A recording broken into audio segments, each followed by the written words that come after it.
करते रहते हैं उसमें।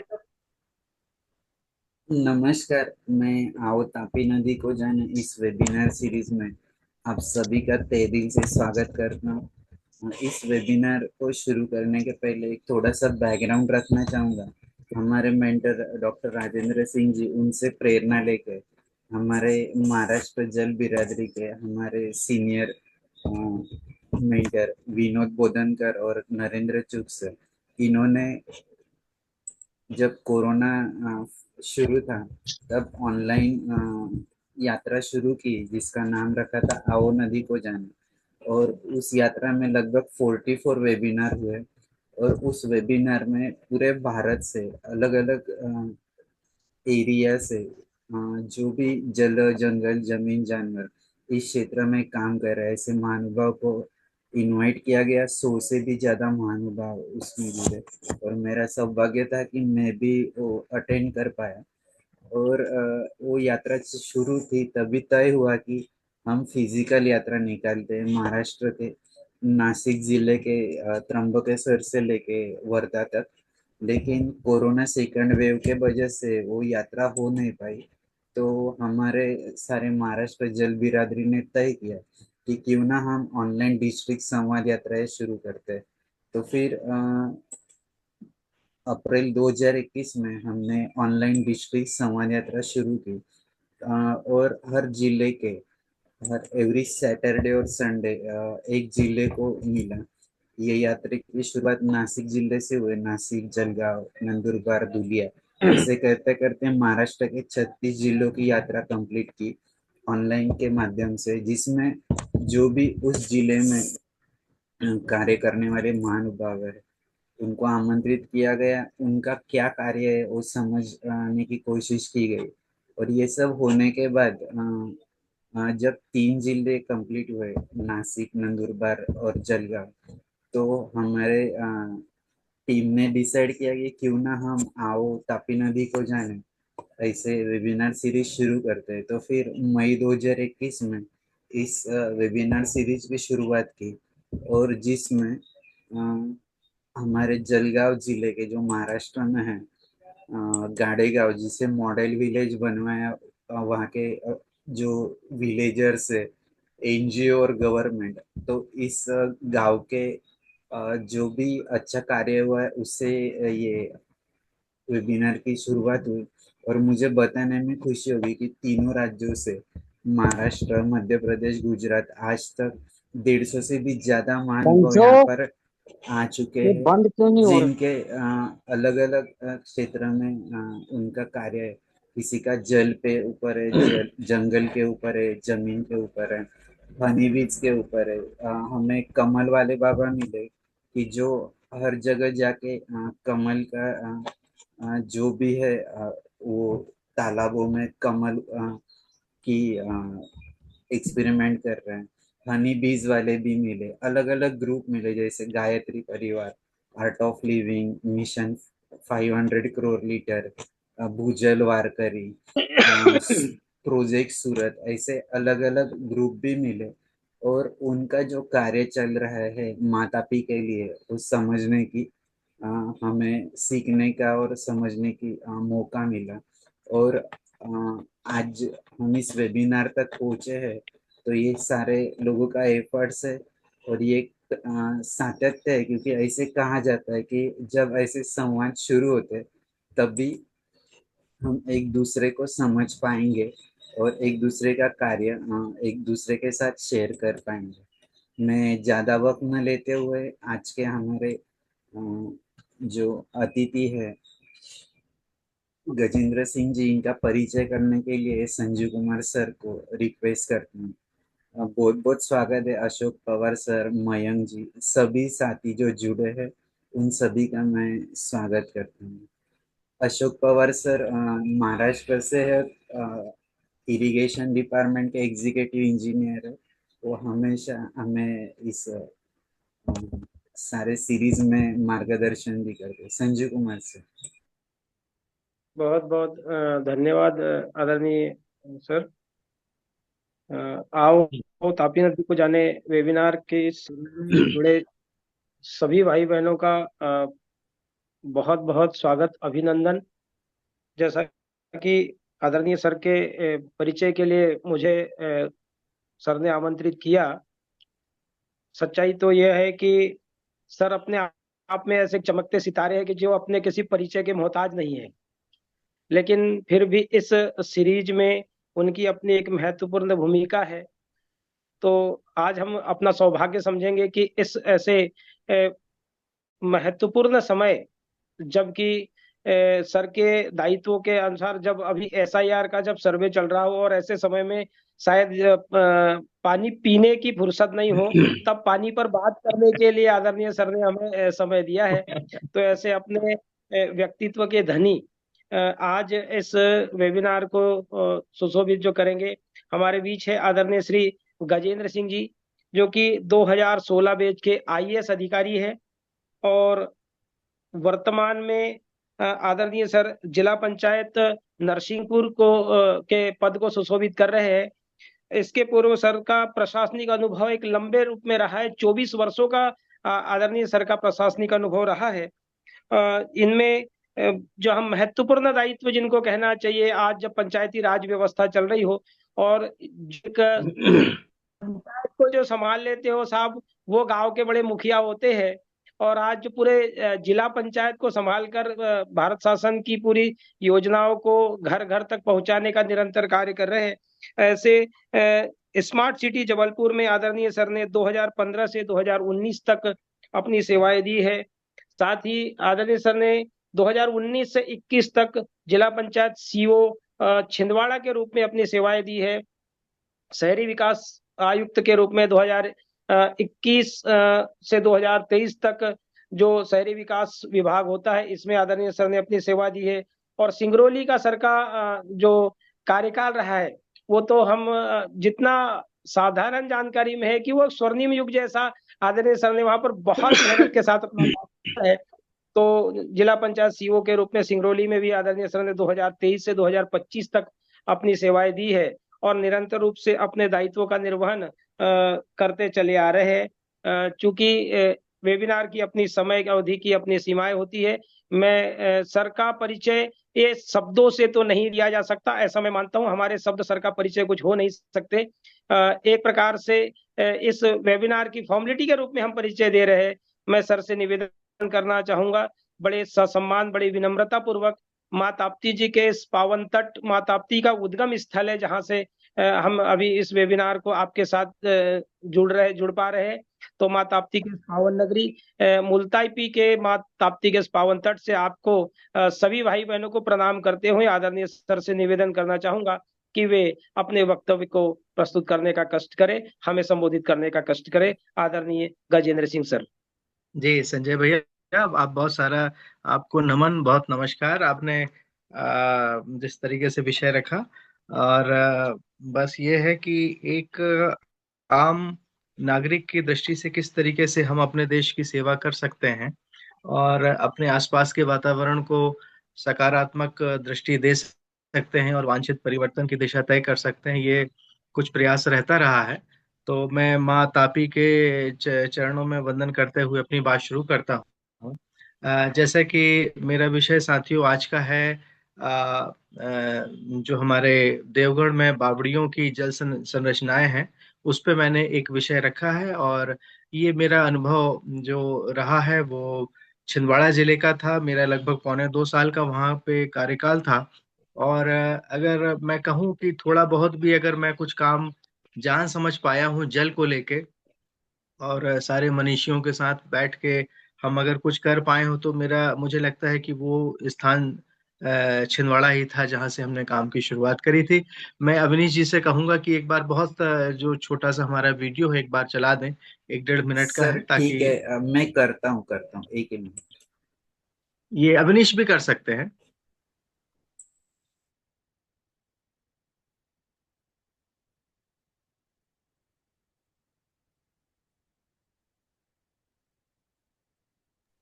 सर साउंड शेयर नहीं हुआ है, साउंड। अवनीश देखो साउंड क्यों नहीं आ रहा।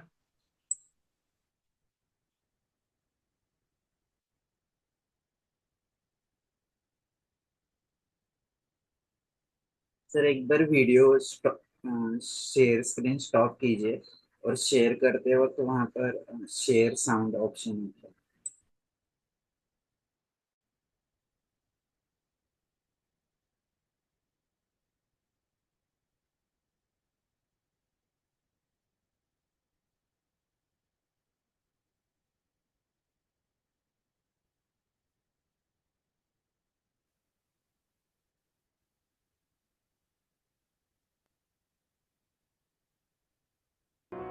बावड़िया केवल जल संरक्षण की इकाई नहीं है, वरन वह समाज के स्टेटस को भी दर्शाता है।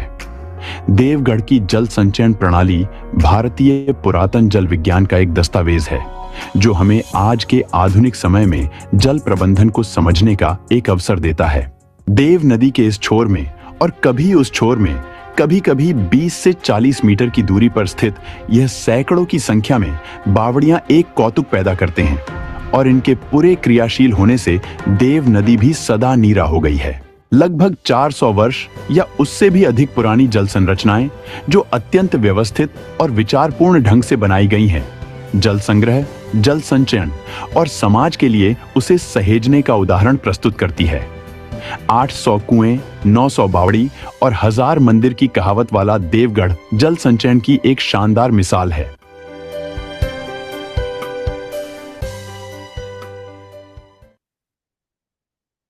तो मेरा ख्याल है कि अवनीश वीडियो तो ठीक से बहुत चला नहीं, लेकिन ये चर्चा को अपन आगे बढ़ाते हैं। आप प्रेजेंटेशन लगाइएगा।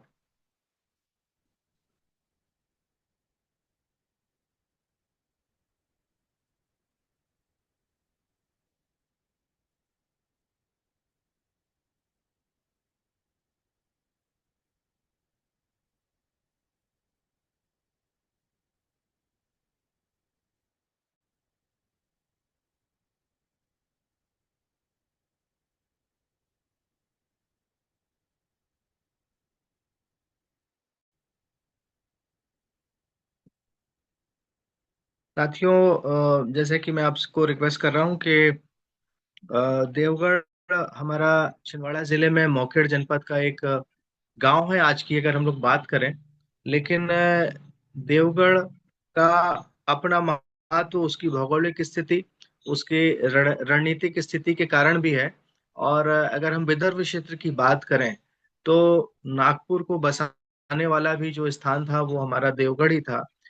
भले ऐसा ध्यान में कभी आता हो कि विदर्भ की जो राजधानी है नागपुर वो मराठों की या कि भोंसलों के द्वारा स्थापित की गई होगी, लेकिन वास्तविकता यह है कि 1728 के आसपास चांद खां जो थे, चांद सुल्तान जो थे, जो कि जाटवा शाह के चौथे पीढ़ी थी, उन्हों के द्वारा, अवनीश सॉरी सर वक्त बुलंद स्क्रीन लिखे शेयर नहीं हुआ। एक बार फिर से स्टॉप करके शेयर कीजिए। थे। अच्छा, इसको अविनीश आप चाहे रोक दें एक बार। विशाल आप चाहे, आप आपके पास भी स्क्रीन वो है तो आप चाहे या आप शेयर कर मैं दें विशाल। करता हूँ यस। विशाल कर देंगे। अविनीश आप रुक जाइए।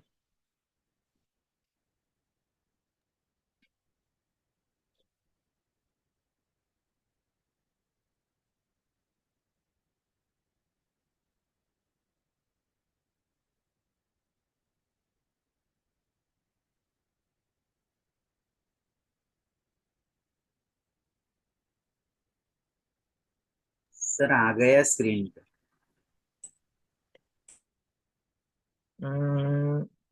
मुझे विजिबल नहीं हो रहा है अभी। हम्म, चलिए, बहुत बढ़िया। नेक्स्ट करिएगा।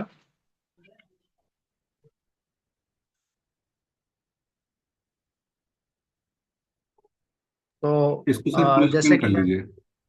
हाँ, राइट साइड एक ऑप्शन है, arrow, right top corner, setting button के बगल में।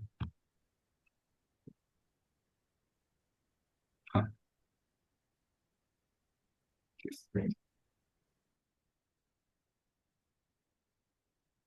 ठीक है, कोई बात नहीं। तो जैसा कि मैं रिक्वेस्ट कर रहा था कि देवगढ़ का अपना एक स्ट्रेटेजिक महत्व था। और जैसा मैंने कहा कि देवगढ़ में एक कहावत है, 800 कुएं, 900 बावड़ी, 1000 मंदिर।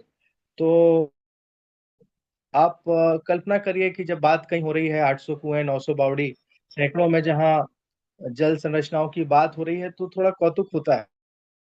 तो उस वक्त जब मैं सामान्य अपने किसी प्रवास में था, तो मुझे इस तरीके से किसी ने, स्थानीय व्यक्ति जो देवगढ़ के थे, उन्होंने बोला कि यहाँ पे तो हमारे पास बहुत सारी बावड़ियां और मंदिर हैं पुराने। तो मुझे थोड़ा सा आश्चर्य हुआ और फिर मैंने उनसे आग्रह किया कि आप मुझे कृपया वहां ले चलिए। और फिर जब मैंने देवगढ़ में देखा तो पहली विजिट में तो ऐसा हमें कुछ भी नहीं समझ में आया कि हम क्या समझ पाएंगे यहाँ पे या क्या। लेकिन जब गहराई से खेतों के अंदर और जंगल में थोड़ा सा जाना हुआ तो कुछ गड्ढे नुमा कुछ संरचनाएं मिली, और उस पे फिर हम लोगों ने काम करना शुरू किया।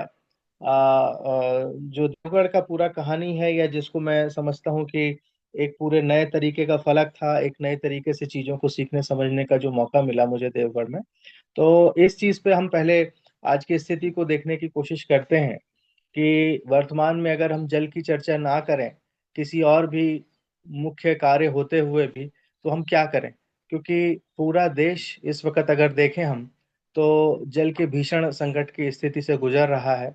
हमारे जो 21 बड़े शहर हैं वो वाटर स्ट्रेस इस तरीके की स्थिति में पहुंच रहे हैं। और चेन्नई, पुणे जैसे तमाम ऐसे शहर हैं जिसमें कि आबादी के लिए पानी की उपलब्धता एक वैसी चुनौती हमारे लिए हो गई है, लगभग असंभव स्थिति हमारी होती जा रही है। इसी तरीके से अगर हम बात करें, हमारे पास जो एक से 150 करोड़ के आसपास की आबादी हमारी हो रही है। पूरे विश्व की आबादी का हम लगभग 18% हैं। लेकिन हमारे पास उसको पिलाने के लिए, निस्तारी प्रयोजन के लिए पानी की जो उपलब्धता है वो केवल 4% लोगों के लिए है। तो एक बहुत बड़ा गैप हम लोग लगभग 1/4 से भी कम की स्थिति में हम लोग इस तरीके से कर रहे हैं। हम लोग जो भी जल संरचनाओं में पानी रोकते हैं, लगभग हम 300 मिलियन क्यूसेक वाटर हम लोग पानी रोक पाते हैं। जबकि हमारी आवश्यकता जो है वो 750 मिलियन क्यूबिक मीटर की है। तो आप समझ लीजिए कि पानी को लेके दरअसल हमारा रवैया कितना उदासीन है, और हमें किस तरीके से काम को बढ़ाना पड़ेगा और काम को करना पड़ेगा। इधर लगभग 40 वर्षों में हम लोगों ने कीटनाशक के माध्यम से जिस प्रकार से अपने सतही जल और भूगर्भीय जल का प्रदूषण किया है, ये एक ऐसी स्थिति बन गई है कि भारत का जल दुनिया में किसी भी देश में सबसे प्रदूषित जल के रूप में माना जाता है। हमारे नदियों के जल का लगभग 58 to 60% पानी तो केवल जो पॉल्यूटेंट हैं और जो कीटनाशक हैं उनके प्रदूषण के कारण प्रदूषित हमारा होता है। नेक्स्ट करेंगे।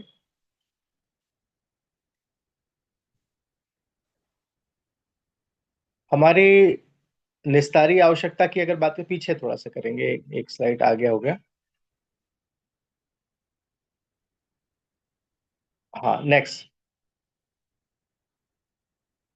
हमारे अगर हम पुरानी बातों पे जाएंगे तो हम, हमारे पूर्वजों ने या तो सतही जल का सेवन किया है, नदियों के माध्यम से पानी को लिया है, या कि बावड़ी, कुएं और तालाबों के रूप में लिया है।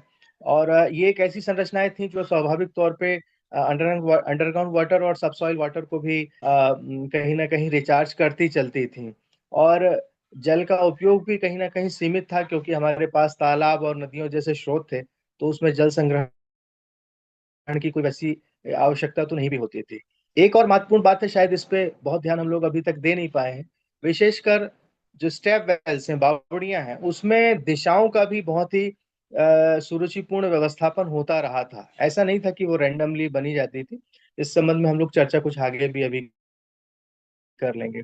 बीते अगर 40 वर्षों की बात करें, तो हमने जब से बोरिंग स्टार्ट करी है देश में, तो एक तरीके का भूचाल सा आया हुआ है कि हम हर जगह कोशिश करते हैं कि वो निस्तारी प्रयोजन हो या कि खेती की बात हो, तो हम लोग तत्काल बोर करने की कोशिश करते हैं। और आज स्थिति यह है कि हम लोग 800 से 1000 फीट तक का बोर बहुत आसानी से करने की सोचते हैं।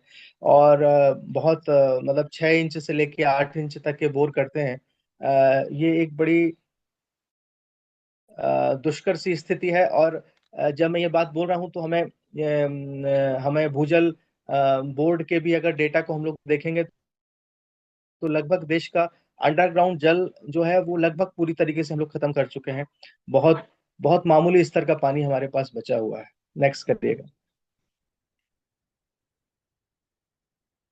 हमारी आवश्यकता, हम अगर किसी भी बात के लिए अगर देखेंगे तो निश्चित रूप से हमें पानी की आवश्यकता है। वो चाहे निस्तारी प्रयोजन हो, चाहे कृषि है, कृषि में बहुत भारी मात्रा में हमारी पानी की आवश्यकता होगी। अगर हम उद्योगों की बात करें तो भी हमें पानी लगेगा। और अगर हम जल संरक्षण की बात करें तो ओवरऑल पूरा अगर पारिस्थितिक तंत्र को अगर हम लोग एड्रेस नहीं करेंगे, वो हमारे पहाड़ हों, नदियां हों, वेटलैंड्स हों, या हमारे नेचुरल एक्वाफर्स हों, तो उस पे अगर हम लोग नहीं जाएंगे तो निश्चित रूप से हमें बहुत तकलीफ होगी। और कहीं ना कहीं मैं ये बात कहना चाहता हूँ अपने साथियों से कि हमें सबसॉइल वाटर और उससे भी विशेष रूप से हमें सतही जल के उपयोग की तरफ जाना चाहिए। वही हमारे लिए एक सस्टेनेबल मॉडल होगा। और देश में ऐसे कई विश्व में ऐसे कई देश हैं जिन्होंने अपने अंडरग्राउंड वाटर को किसी भी तरीके से टच करना छोड़ दिया है। जैसे अगर वैश्विक दृष्टि से देखें तो ब्रिटेन एक ऐसा देश है जिसका लगभग 100% अंडरग्राउंड वाटर अभी भी उन्होंने सुरक्षित करके रखा हुआ है। वो उसका दोहन नहीं करते हैं। इसी तरीके से हम देखें और अगर हम ये बोलें कि हम बहुत बड़ी आबादी है, तो चीन को अभी ही हमने अपनी जनसंख्या के हिसाब से पीछे छोड़ा है। और चीन ने अंडरग्राउंड वाटर के दोहन को कम करने के लिए या कि उसको शून्य करने के लिए एक बहुत बड़ा मिशन शुरू किया हुआ है चाइना ने। और वो सबसॉइल वाटर और अपने नदियों के पानी पे जा रहा है। इवन दो उन्होंने पैडी जैसी, धान जैसी फसलें लेना तक बंद कर दिया है, वो उसका आयात कर रहे हैं। और उससे उलट भारत, जो कि अभी भी पैडी को अपनी मुख्य क्रॉप के रूप में ले रहा है, और इसके बदले अपना अमृत से भी ज्यादा जो सुरक्षित रखने वाला जल होगा उसको हम लोग विदोहन करते जा रहे हैं और अपना पूरी तरीके से नुकसान कर रहे हैं। नेक्स्ट।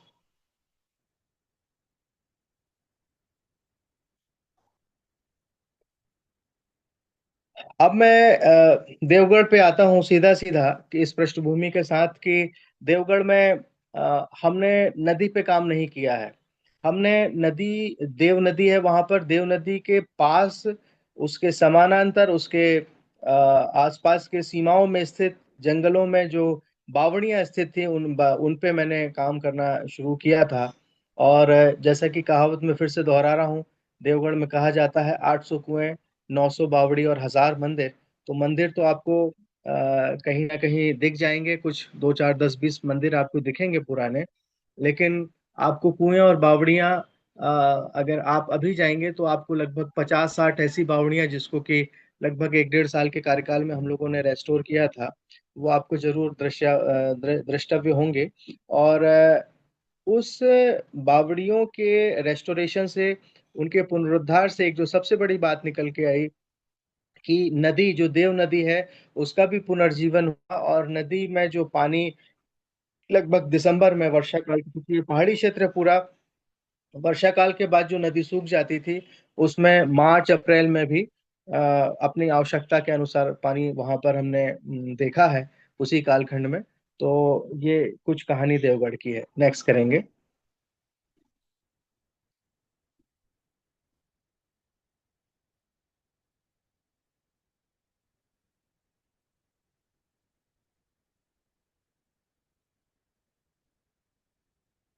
नेक्स्ट।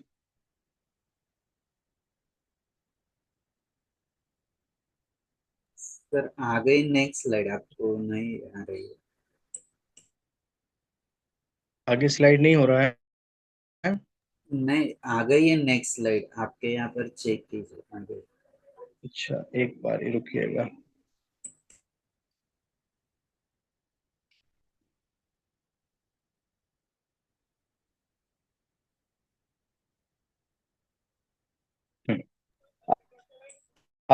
देखिए, आपको मतलब जिन्होंने जल के बारे में कुछ थोड़ा सा अध्ययन किया होगा, तो मैं उनके सामने ये रिक्वेस्ट करना चाहता हूँ कि भारतीय पुरातन ज्ञान जो है वो जल के महत्व के साथ साथ जल उपयोग के भी वैज्ञानिकता को समझता रहा है। और इस संबंध में बहुत ही सटीक प्रमाण हमारे पास रहे हैं। मैं बात कर रहा हूँ 6ठी शताब्दी ईस्वी की। वराहमिहिर एक बहुत बड़े खगोलज्ञ, वास्तुशास्त्री और वैज्ञानिक हमारे देश में अवतरित हुए हैं।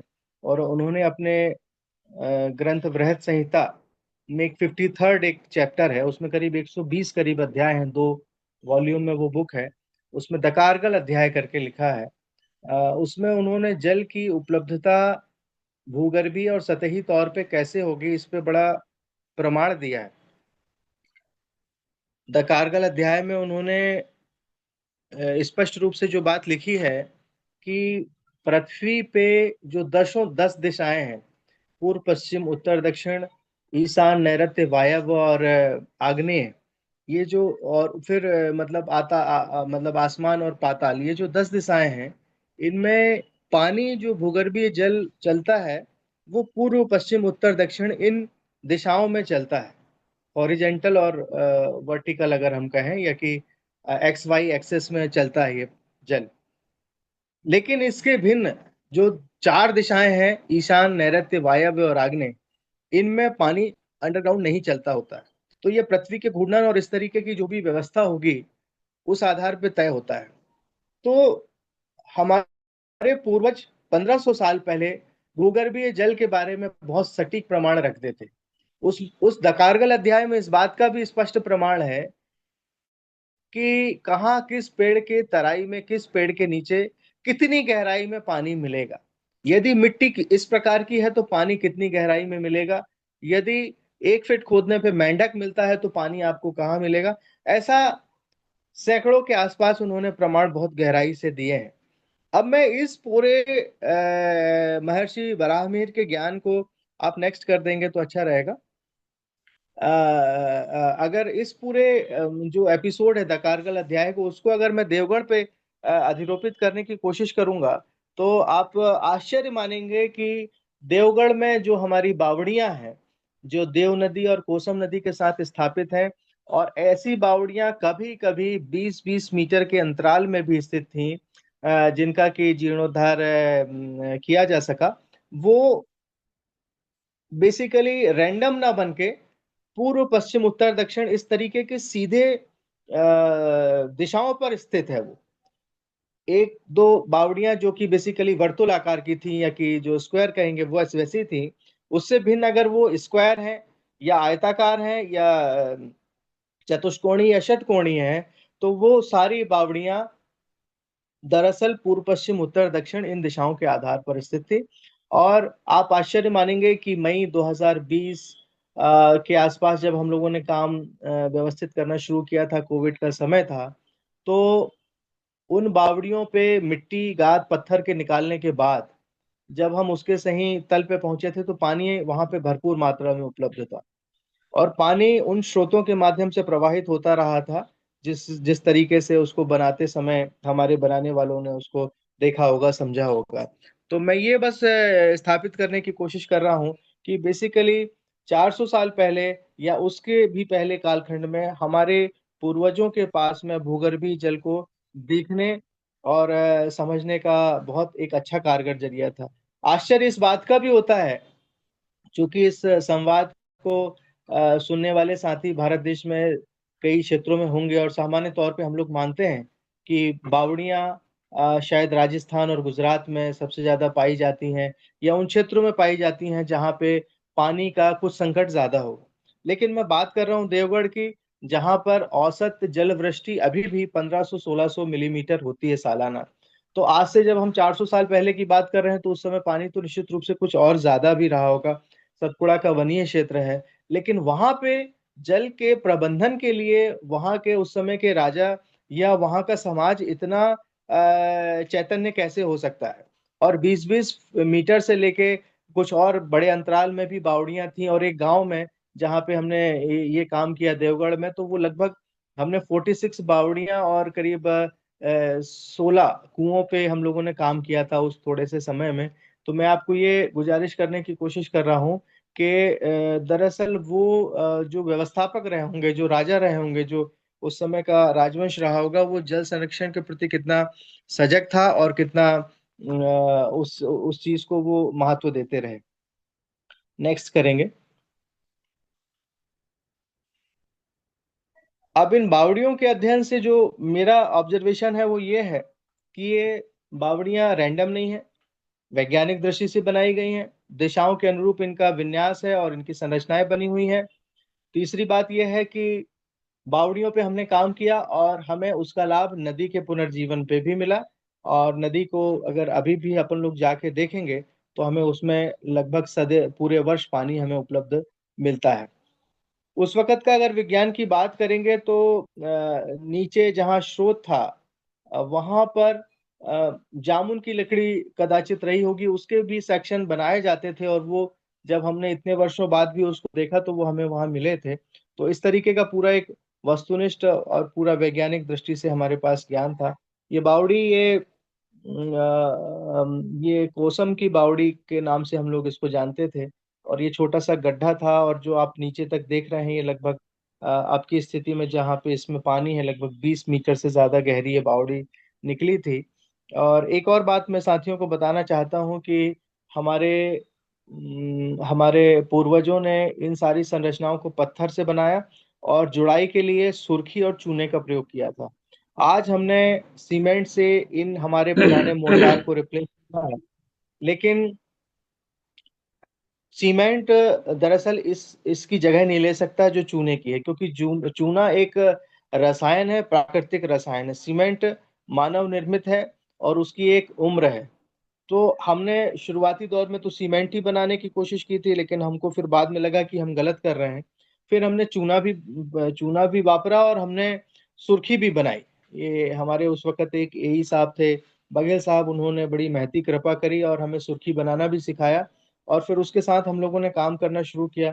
और आज अगर आप उन बावड़ियों को जाके देखेंगे देवगढ़ में तो आपको निश्चित रूप से ये प्रतीत होगा कि कुछ जो भी संभव था वो हम लोगों ने प्रयास किया था। नेक्स्ट करेंगे। जैसे कि मैंने आपको बताया कि उस दरमियान हमने केवल मनरेगा से ही, कोई अलग से एक्सपर्टीज हमारे पास तो नहीं थी, लेकिन मनरेगा से ही हमने 60 के आसपास उन बावड़ियों और कुओं को पुनर्जीवित करने का काम किया था, कोशिश करी थी। और पूरी तरीके से हमारा जो स्थानीय समुदाय था, वहाँ का जनजातीय जो समाज था, उसने भरपूर योगदान दिया, उस बात को हाथों हाथ लिया। क्योंकि इतने बड़े बड़े विशालकाय पत्थर थे, हाथ से उठाना और बहुत छोटी मोटी कुछ मशीनरी का उपयोग करके और दूसरे जीव जंतुओं से भी रक्षा करते हुए काम आगे बढ़ाना एक बड़ा दुष्कर कार्य था। लेकिन हमारे साथियों ने उस चीज को बिल्कुल सहज बना दिया था। तो मनरेगा योजना से हम लोगों ने लगभग इन बावड़ियों का काम किया था, जैसे कि आप इस स्लाइड में देख पा रहे हैं। ये बावड़ी एक आपको दृश्यमान हो रही है। नेक्स्ट करिएगा।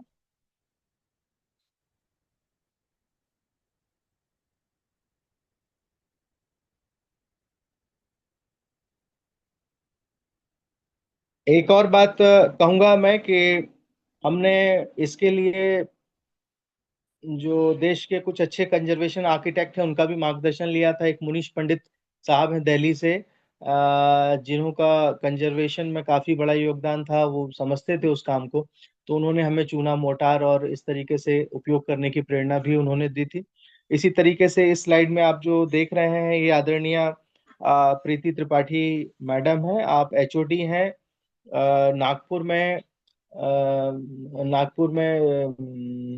नागपुर में जो विद्यापीठ है, विद्यापीठ का नाम है थोड़ा सा, तुकडोजी महाराज विद्यापीठ जो है, उसमें एचओडी हैं पुरातत्व विज्ञान की।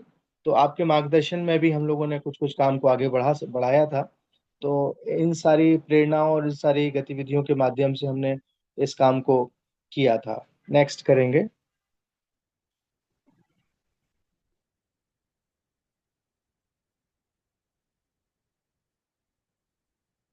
ये मैं इतना विस्तार पहले भी कर चुका हूँ कि हमारी जो जल संरचनाएं थी वो पूरी तरीके से वैज्ञानिक बनी है और उस पे काम करने की भी जरूरत है लगातार। और नेक्स्ट आप करिएगा।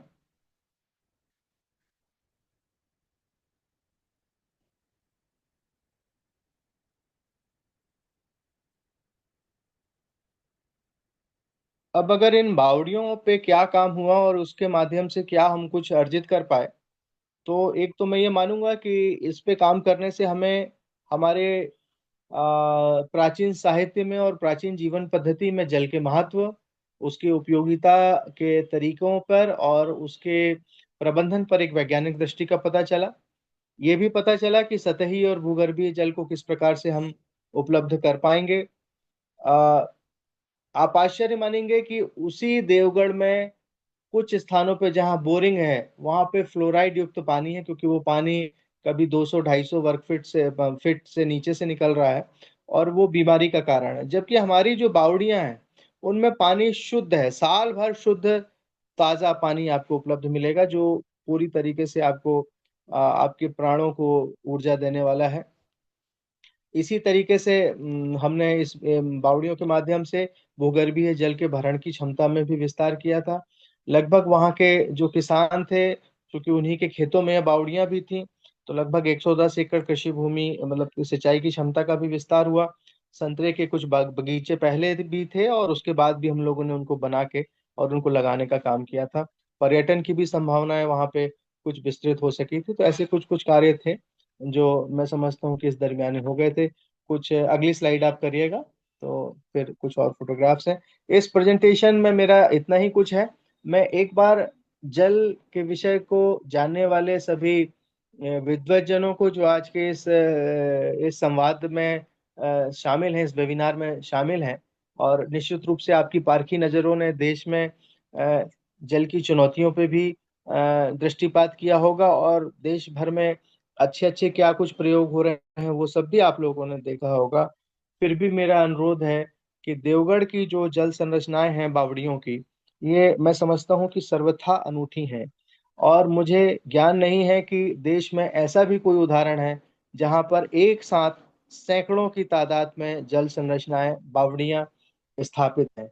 और मैं कहीं ना कहीं अंतर्मन से ये महसूस करता हूँ कि अगर इस पे हम लोग ठीक ढंग से काम करेंगे तो ये एक यूनेस्को हेरिटेज जैसा भी कुछ होगा, क्योंकि ये विषय केवल विरासत का नहीं है, ये विषय जल के संरक्षण और प्रबंधन का भी है। ये विषय हमारे पूर्वजों के उस वैज्ञानिक दृष्टि का भी है जिसके माध्यम से उन्होंने वर्षों वर्षों सदियों तक जल को और जैव जगत के लिए किस प्रकार जल की उपलब्धता होगी, किस प्रकार पारिस्थितिकी तंत्र को अपने व्यवस्थित किया जा सकता है, नेचर को हार्म किए बगैर हम कैसे आगे बढ़ सकते हैं, वो एक उन्होंने दृष्टि की थी।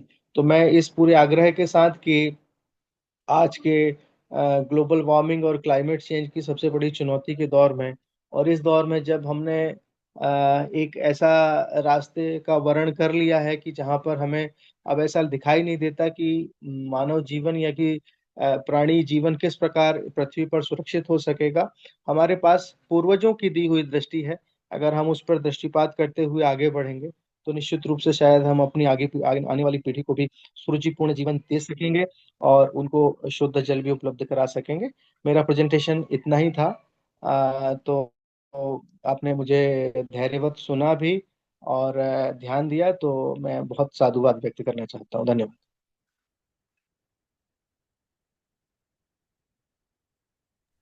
धन्यवाद सर। आप बने रहिए। हम अवनीश जी को सुन के फिर क्वेश्चन आंसर लेते हैं, ताकि दोनों टॉपिक के ऊपर लोगों को जो भी ज्ञात हुआ है उसके बारे में पूछ सकेंगे। मैं संजय कुमार सर से रिक्वेस्ट करता हूँ कि अवनीश जी का परिचय करें। ध- धन्यवाद सर। आदरणीय सर के जो सराहनीय कार्य के लिए सर का हम शब्दों से तो धन्यवाद भी करने की स्थिति में नहीं कि सर ने जिस महत्वपूर्ण भूमिकाओं का निर्वहन किया वो अत्यंत ही प्रशंसनीय है। अब जो हमारे अगले वक्ता के रूप में आज इस वेबिनार को संबोधित करेंगे, वे परम सम्मानीय जिला पंचायत सिंगरौली से डिस्ट्रिक्ट जीआईएस एक्सपर्ट के रूप में जो अभी अपना दायित्व का पालन कर रहे हैं, जो कि कंचन नदी के पुनर्जीवन पर जिन्होंने अपना जीवन समर्पित किया है। मैं बड़े सम्मान के साथ आदरणीय श्री अवनीश कुमार पाठक सर को आमंत्रित करता हूं। आदरणीय सर का कंचन जीवन के पुनर्जीवन के लिए अपना महत्वपूर्ण योगदान रहा है, और जिला पंचायत के ऐसे महत्वपूर्ण और निरंतर कार्य करने वाले 24 घंटे जिन पदों पर कार्य करना होता है, ऐसे कार्य के करते हुए भी जिन्होंने नदी माँ के लिए पुनर्जीवन पर अपना कार्य किया है, उन्हें सर्वप्रथम पूरी टीम की ओर से प्रणाम करते हुए निवेदन करता हूं कि सर आप अपना जो कार्य है उसको लोक कल्याण के लिए इस प्लेटफॉर्म पर प्रस्तुत करने का कष्ट करे। आदरणीय अवनीश कुमार पाठक सर। धन्यवाद सर। सभी नदी प्रेमियों को सादर नमस्कार। जैसा कि ये जो हमारी जो आज की जो चर्चा है नदी पे, नदी पुनर्जीवन या जल संरक्षण, तो सिंगरौली जिले की अगर हम लोग बात करें तो ये हमारे मन में धारणा कहाँ से आई, इसका एक प्रेरणा स्रोत हमारे पास है, जो डॉक्टर राजेंद्र सिंह जो जल पुरुष जी हैं। हम लोग का एक बार राजस्थान में वहां पे जाना हुआ, करौली धौलपुर में, और वहां पे एक सैरनी नदी है। कैसे राजेंद्र सिंह जी ने उस पूरे जो नदी विलुप्त हो चुकी थी उसको कैसे पुनर्जीवित किया, इसको देखने के लिए हम लोग 2023 में, मई 2023 में वहां गए हुए थे। उस सम्मेलन में जब हम लोगों ने भाग लिया तो इस चीज को हमने महसूस किया कि कुछ ऐसा हम भी अपने जिले में लागू कर सकते हैं। और ये सब भी काम हमारे जो हमारे पूर्व जिला सीओ साहब यहाँ पे थे, आदरणीय श्री गजन सिंह साहब जी, उनके मार्गदर्शन में ही हुआ। तो हम लोग वहां पे गए थे, तो हम लोगों ने प्रेरणा तो वहां से लेके आए। उसके बाद यहाँ आने के बाद जिले में हम लोगों ने कुछ नदियां चयनित की। जैसे आज तो हम लोग बात करेंगे कंचन नदी की, लेकिन इसके अतिरिक्त भी हम लोग जिले में भी 7-8 नदी और हैं जिनपे हमारे भी काम चल रहे हैं, जिनपे नदी पुनर्जीवन का काम हम लोग अभी कर भी रहे हैं। लेकिन आज तो जैसे मुख्यतः चर्चा है कंचन नदी की, तो ये कंचन नदी का वास्तविक जो नाम है वो तो काचन, यहाँ पे काचन के नाम से ही जाना जाता था। लेकिन इस काचन को कंचन बनाया है सभी ने मिलकर, यहाँ पे इस काचन को कंचन बना दिया है। जो नदी बिल्कुल विलुप्त हो चुकी थी, सूख गई थी, वो आज फिर से सदा नीरा हो गई है। तो हम अब समझते हैं कि भाई कैसे इसको यहाँ पे ये पूरा हम लोगों ने ये कार्यक्रम किया। तो पहले हम लोग जिले को समझते हैं। ये जो सिंगरौली जिला है, मैं एक बार चाहूंगा शायद पीपीटी लगा दें, थोड़ा जिला का परिचय भी उसमें होता रहेगा, हम लोग बात भी करते रहेंगे। विशाल सर, 1 मिनट लगा था। जो हमारा जो जिला है सिंगरौली जिला, ये मध्य प्रदेश के बिल्कुल उत्तर पूर्वी छोर पर है यहाँ, और सबसे ज्यादा खनन प्रभावित क्षेत्र भी है। यहाँ पे एनसीएल की जो ये कोल फील्ड माइंस है, यहाँ पे इन्होंने यहाँ के जो जितने भी हमारे ड्रेनेज ऑर्डर थे, जो भी नदी के जितने भी ड्रेनेज थे, इनको काफी नुकसान पहुंचाया है। इसलिए यहाँ पे नदी पुनर्जीवन की काफी आवश्यकता भी थी। ये जैसा कि आप स्क्रीन पे देख पा रहे होंगे, ये हमारी कंचन नदी थी। जब हम लोगों ने इसका काम शुरुआत किया था तो ऐसी स्थिति में थी, एक पतली सी धारा थी। वहां पे जब पहली बार सम्मेलन कार्यक्रम कुछ हुआ तो हम लोग तो बस जंप करके ही उस नदी को क्रॉस कर गए थे। तो अगर हम लोग बात करें सिंगरौली जिले की परिचय की बात करें, तो ये जो जिला है हमारा, ये उत्तर पूर्वी, जो मध्य प्रदेश के उत्तर पूर्वी किनारे पर स्थित है, जो कि एक तरफ सीधी जिला से है, और जस्ट एमपी यूपी के बॉर्डर पे ये जिला सटा हुआ है। हम जस्ट बगल में हमारा यहाँ पे 4-5 किलोमीटर के बाद से यहाँ से भी यूपी शुरू हो जाएगा, और नीचे तरफ अगर दक्षिण तरफ आएंगे तो वहाँ छत्तीसगढ़ राज्य लगा हुआ है। और ये खनन से काफी प्रभावित है ये जिला। यहाँ पे एनसीएल के 12 प्रोजेक्ट्स चलते हैं जो कि कोयला निकालने का काम करते हैं, एनटीपीसी है। ये जो हमारा जिला है इसे ऊर्जा धानी के नाम से भी जाना जाता है। तो ऊर्जा धानी के कुछ लाभ है, तो लेकिन उसको कुछ नुकसान भी हुए। नुकसान इस दृष्टि से है कि जब खनन काम हो रहा है तो जो भी नदी के जो भी ड्रेनेज है, जो उसका वास्तविक जो भी बहाव था, वो काफी हद तक प्रभावित हुआ है। जो यहाँ के अगर पहाड़ की बात करें तो ये जो पूरा हमारा जो जिला है, ये विंध्याचल पर्वत श्रेणी जो कैमूर श्रृंखला है, उसके उसके ये हमारी श्रृंखला में बना हुआ है। Next slide.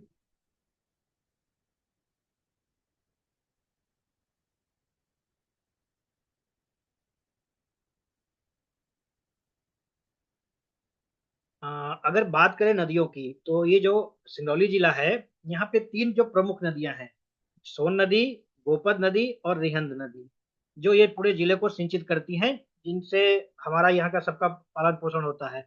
लेकिन इसके अलावा भी छोटी छोटी और भी नदियां हैं, काफी अच्छी नदियां हैं। ये कंचन हो गई, सुखार हो गई, कोतरी हो गई। इनमें से हम कंचन के अतिरिक्त भी सुखार पे, कोतरी पे, मयार पे, महान पे, इन सब पे कई और पे भी हम लोग काम कर रहे हैं। तो हमारे जिले में लगभग ऐसी बड़ी जो मुख्य हैं वो 3 नदियां हैं, सोन, गोपद और रिहंद। इसके अलावा भी ये 8-9 हमारी और भी छोटी छोटी नदियां हैं जो कि पूरे जिले में जाल बिछाई हुई हैं। नेक्स्ट। अब अगर कंचन नदी की बात करें, तो जो कंचन नदी है, अभी आप जैसे फोटो में भी देख पा रहे होंगे, ये मध्य प्रदेश के माननीय पंचायत एवं ग्रामीण विकास मंत्री जी हैं, साथ में श्री दादा गुरु जी हैं, जो कि अभी खुद आए थे यहाँ पर कंचन नदी के उद्गम को देखने के लिए। और इसका जो उद्गम है कंचन नदी का, ये सिंगरौली में हमारा एक ब्लॉक है, विकासखंड जो है बैढ़न, उसके तेंदुआ गांव के बादलमाड़ा पहाड़ है वहां, उस बादलमाड़ा के पहाड़ से वहां से वो निकलता है, जैसा कि आप फोटो में देख भी पा रहे होंगे। तो वहां से, उस पहाड़ से उस नदी का उद्गम स्थल है, जहां से वो निकलते हुए आगे फिर भैंसा भैंसा दह करके गांव है, वहां जाता है, झरने के रूप में निकलता है, फिर मझौली और उधर से होते हुए आता है। लेकिन इस नदी के अस्तित्व में थोड़ा संकट इसलिए आया कि 1975 में इस नदी के जो रास्ते में एक बांध का निर्माण कर दिया गया था, जिसके कारण इसकी जो वहां पे जो धारा थी वो प्रवाह होने आगे की और बंद हो गई। वैसे तो ये नदी पूरा वहां से बादलमाड़ा पहाड़ से निकलते हुए और वहां से तेंदुआ से पूरा आके जो हमारा बैढ़न मुख्यालय है यहाँ पे आके मयार नदी में मिलती थी। लेकिन इसके कारण ये जो बांध बन गया, बांध से नदी लगभग 8-10 किलोमीटर आकर के उसके बाद विलुप्त सी हो गई। इधर तरफ पानी आना, पानी का बहाव बिल्कुल बहुत ही कम हो गया, जिस कारण की हमारे इस क्षेत्र में जो बैढ़न ब्लॉक के इधर काफी क्षेत्र है, इधर उस नदी का माने लगभग लगभग सूखते ही गई। Next slide. ये जैसा कि हम लोग ड्रेनेज मैप में देख पा रहे होंगे कंचन नदी को, एक तरफ ये दिख रहा होगा जो काफी खदानें हैं हमारी एनसीएल की यहाँ पे, ये जो कोयल उत्खनन होता है। तो जैसे ये ड्रेनेज जो वास्तविक है, ये तो ड्रेनेज थे, लेकिन इस खनन के काम के कारण ये काफी जो ड्रेनेज थे हमारे, ये विलुप्त हो गए। तो जो जो नदी थी इस तरफ की, तो पानी तो नदी में कहीं ना कहीं हर तरफ से बह के ही आता है, तब नदी बनती है। तो जितने भी उसके जो सहायक और ड्रेनेज थे, वो सब डिस्टर्ब होने के कारण ये नदी काफी हम हद तक हमारी इस तरफ से ये सूख गई थी। Next slide. अब कंचन नदी पुनर्जीवन की जो हमारी अवधारणा थी, भाई आखिर ऐसा क्यों आया, कि इसकी आवश्यकता क्यों पड़ी। तो जैसा कि अभी हमने पहले भी बताया कि जो कंचन नदी सूखने में जो काफी हद तक इसमें जो था दिक्कत, वो जो 1975 में एक जो बांध बन गया वहां पे, तो बांध बनने के कारण आगे का जो प्रवाह था वो रुक गया। अब रुकने के कारण जो हमारी 41 किलोमीटर की जो लंबी नदी थी, वो बाद में तो कुछ हद तक आई, बांध तक आके सीमित हो गई। आगे की बिल्कुल नदी, वो जितनी भी हमारे और भी जो आगे की जो गांव थे, फुलवारी टोला, गडहरिया, तिलदह, पुड़ी नौगई, चौकरा, देवरी, ये यहाँ तक आते आते तक ये नदी बिल्कुल विलुप्त सी हो गई थी, बहुत ही कम ये इसमें पानी रह गया था। तो अब इस स्थिति में क्या हुआ कि यहाँ पे जितने भी हमारे इसमें सूख गए, तब लोग बात क्या किए, उसमें अतिक्रमण करना शुरू कर दिए। काफी हद तक यहाँ पे जो नदी थी जब सूख गई, तो फिर अतिक्रमण पहले धीरे धीरे दायरा उसका बढ़ते गया, जिसके कारण क्या हुआ, गांव में अब नदी भी जब बह नहीं रही है, तो जल संकट भी आना शुरू हो गया, और जो जल स्तर था गांव का, वो काफी हद तक नीचे हो गया। अब लोगों को भी एहसास इस चीज का होने लगा कि भाई पानी तो हमारे उस गांव का काफी हद तक कम हो गया। तो इसको जो मेन इसकी दिक्कत आ रही थी कि इसके कारण जो हमारे ने जो नदी सूख गई थी, तो जल स्तर काफी हमारे हद तक यहाँ पे कम हो गया था। नहीं तो पहले यहाँ पे सिंचाई की भी अच्छी होती थी, फसलें भी हमारी यहाँ पे अब उतनी अच्छी नहीं हो पा रही थी, क्योंकि पानी की उपलब्धता रहने की कई लोग पलायन भी करने लगे थे पानी ना होने के कारण। Next slide. ये स्टार्टिंग की है स्थिति हमारी, जब हम लोग पहली बार वहां पे गए थे, तो इसका हम लोगों ने ड्रोन कवरेज कराया था। तो ये स्थिति, जैसे आपको ये बड़ी पतली सी धारा टाइप की दिख रही होगी, यही नदी अस्तित्व में रह गई थी, जो कि जिसकी वास्तविक जो अगर चौड़ाई की बात करें, तो ये नदी 120 मीटर चौड़ी थी, जो कि पतली होते होते होते होते जब लोग बाग कब्जा करते करते इसको, ये केवल 4 से 5 मीटर तक की नदी में, ये चौड़ाई में ये नदी बह रही थी। Next slide. अब कंचन नदी जब ये सूखने के कगार पे आ गई, तो इसके क्या क्या हुआ, जैसा कि हम लोग जान रहे हैं, प्राकृतिक जो प्रवाह था वो तो अवरुद्ध हुआ ही, बांध बन गया, तो आगे पानी बहना बंद हो गया, जिसके कारण उसमें काफी नदी सूखती गई, और स्वच्छता की भी कमी आई, और इसमें जो इसमें सिंचाई की जो क्षमता थी वो भी खत्म हो गई। अतिक्रमण अतिक्रमण तो जब हम लोग वहां पे गए, इसमें एक ये भी बात है कि पहले तो काफी हद तक विरोध भी हुआ। जो कुछ अतिक्रमणकारी थे, उनको लगा कि शासन प्रशासन आ रही है, अब यहाँ की ये जमीन हटवाएंगे, तो जो कब्जा करके बैठे थे पहले, तो वो लोग ही काफी विरोध किए। वहां पे लोग बागों ने काफी विरोध किया कि यहाँ पे ऐसा नहीं होगा, अपन कुछ काम दोपहर में करके आए तो रात में वो डिस्टर्ब कर दे, कुछ ऐसा कर दे। वो पूरा उनका भरकस प्रयास था कि भाई जो उन्होंने कब्जा किया हुआ है, तो वो कब्जा ना करे। पहले तो काफी विरोध भी हुआ इस काम का यहाँ पे, लेकिन अंततः जब जब गांव में पूरा जल वापस आ गया तो वो लोग भी जो विरोधी थे वो सब अपने मित्र हो गए, सब समर्थन भी करने लगे। तो लेकिन नदी सूखने के कारण अतिक्रमण वालों को मौका मिल गया और भारी क्षेत्र में पूरा अतिक्रमण कर लिया गया। भूजल स्तर में गिरावट हुआ। गांव वालों को भी इस चीज का एहसास हुआ कि साहब जो क्षेत्र में जो पानी था, बहुत हम लोग को पानी समस्या हुई, गर्मी आती नहीं थी कि लोग बाग सबसे पहले कलेक्टर साहब के पास आवेदन लेके पहुंचते थे कि साहब हमारे गांव में हैंडपंप करवा दीजिए। अच्छा, घर घर सबको हैंडपंप चाहिए, तो इसलिए जब जल संकट काफी बढ़ गया तो ये समस्या आई भूजल गिरावट होने के कारण। और कृषि और जीवन यापन पर भी इसका बहुत बुरा असर पड़ा है। भाई पानी ही सबसे बड़ा मूल आधार था वहां का। जब अगर पानी, जब नदी सूख गई तो पानी नहीं रह गया, सिंचाई की जो पर्याप्त सुविधा थी वो खत्म हो गई, किसानों के आय पे भी इसका काफी बुरा असर पड़ा और लोग भी पलायन भी करना शुरू कर दिए वहां से। तो ये जब हमारे कंचन नदी के सूखने के कारण, और भी बहुत सारे कारण हैं जो तो भाई जो साइड इफेक्ट हुए नदी के सूखने के वहां पे, लेकिन ये जो हम लोगों ने वहां पे ऑब्जर्व किया उसके ये है। Next slide. अब इसको पुनर्जीवित करने के लिए, जो कंचन नदी है इसको पुनर्जीवित करने की आवश्यकता क्यों पड़ी? जैसा कि हम लोग जानते हैं भाई, नदी पुनर्जीवन करने के लिए भाई जो हमारे जो नदी की जो वास्तविक जो अस्तित्व था हम लोग उसको वापस लाना चाहते थे। गांव की जो खुशहाली थी वो वापस लाना चाहते थे। जो भी उसका अपना पूरा तंत्र था, बहाली का जो तंत्र था उसे वापस लाना हमारा मुख्य काम था। और जो नदी का जो स्तर, जो जल स्तर काफी हद तक गिर गया था, जो वहां पे हैंडपंप में गर्मी में खनाई भी कराए फिर भी पानी ही ना आए, बोरवेल जल्दी सूख जाए। भाई ये सब उसके दुष्प्रभाव थे कि नदी जब सूख गई थी तो कहीं ना कहीं से भाई नदी से ही पानी परकोलेट होके कहीं ना कहीं रिचार्ज करता है ग्राउंड वाटर को, अंडरग्राउंड वाटर को। लेकिन जब नदी ही सूख गई तो हर जगह पानी की भारी समस्या होने लगी, कृषि विकास में भी बहुत बाधाएं उत्पन्न होने लगी। तो इन सभी परिस्थितियों को देख करके वहां पे हम लोगों ने ये पूरा प्लान किया कि कैसे इस नदी को पुनर्जीवित किया जाए, जिसमें कि हमें हालांकि काफी जन सहयोग भी मिला वहां पे, क्योंकि कोई भी काम अकेले के बस का नहीं है। वहां पे हम लोग को इस काम में ये एक बहुत ही जन समुदाय वाला काम था, जिसमें कि पहले काफी हम लोगों ने जन समुदाय को मोटिवेट किया। वहाँ पे कई हम लोगों ने प्रोग्राम्स कराए, कई जल सम्मेलन वहाँ पे कराए, नदी यात्राएं कराई, जिसमें हमारे साथी जो अभी आज जुड़े हुए नीरज वानखेड़े जी भी, अरुण नामदेव जी भी, सब लोगों ने आके यहाँ पे काफी हद तक अपने अपने स्तर से यहाँ पे आके लोगों को मोटिवेट किया, प्रेरित किया कि भाई किस किस प्रकार हमारी छोटी छोटी भी जो हमारे प्रयास है, हम बहुत बड़ा काम नहीं कर सकते लेकिन छोटे छोटे प्रयास से भी हम किस तरह जल संरक्षण में अपना योगदान दे सकते हैं। इसके बारे में हमारे साथी नीरज वानखेड़े जी ने, अरुण नामदेव जी ने, उन लोगों ने काफी आके यहाँ पे हमारे काफी हद तक सहयोग किया। हम लोगों ने गांव में घूम घूम कर पूरे नदी यात्राएं की, वहाँ पे गांव वालों को भी दिखाया, उनके महत्व के बारे में बताया। सब कुछ इसमें काफी हमें जो यहाँ से जन सहयोग मिला। Next slide.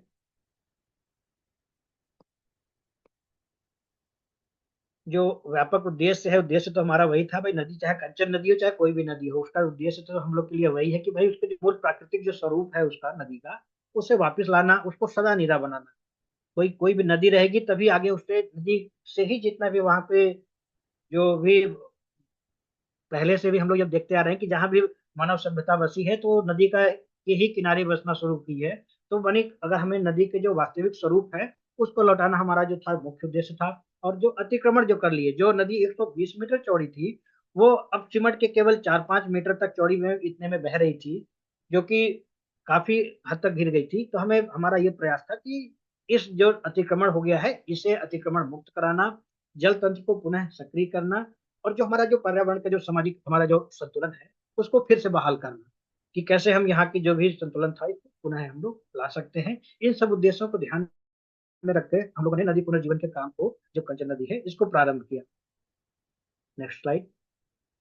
ये गांवों की सूची है।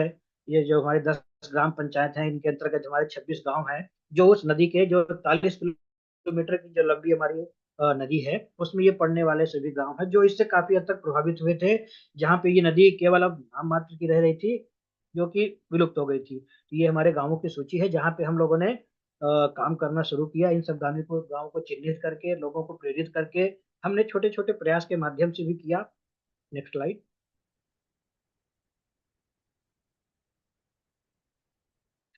अब ये कार्य योजना कैसे हमने शुरुआत किया इस काम की, तो सबसे पहले तो नदी कहाँ से निकल रही है, कहाँ तक आ रही है, रास्ते में कौन कौन से गांव पड़ रहे हैं, इन सबका अध्ययन करने के लिए हम लोगों ने जीआईएस तकनीक का इसमें इस्तेमाल किया। ये जितने भी ड्रेनेज ऑर्डर दिख रहे होंगे भाई, जो भी नदी है इसमें भी और भी कई कई कई जगह से, क्योंकि पूरे गांव का पानी आके कहीं ना कहीं इसमें मिलता है।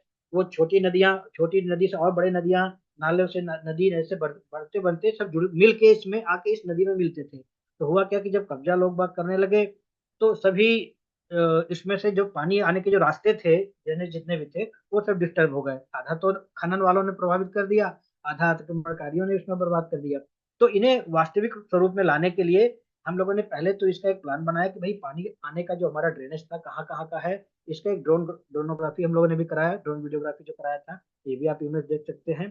तो पहले चरण में तो हम लोगों ने इसका एक प्रस्तावना बनाया कि ऐसे कैसे कहाँ कहाँ से नदी हमारी निकल रही है, क्या क्या ड्रेनेज है, कौन कौन से सम्मिलित हमारे इसमें ग्राम पंचायत है। Next slide.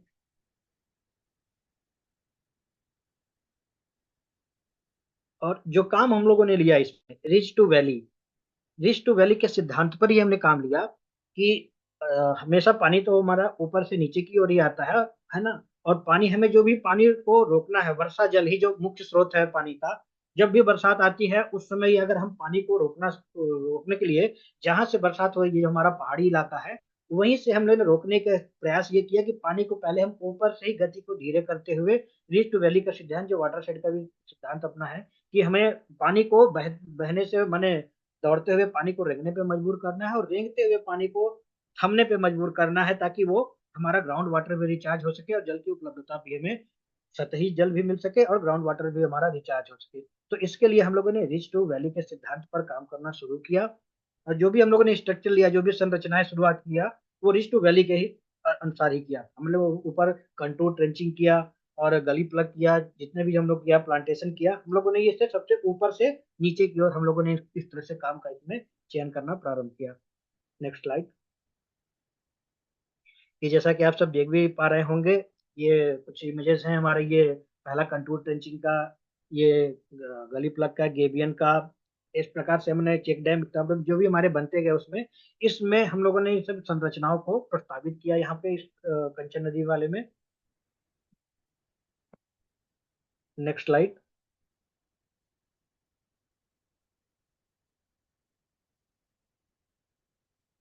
और अभिसरण और जन भागीदारी, इसमें जन भागीदारी, जब पहला दिन ही इसका जब कार्यक्रम वहां पे होना था कि भाई कलेक्टर साहब, सीओ साहब लोग सब लोग जाके देखने वाले थे गांव में।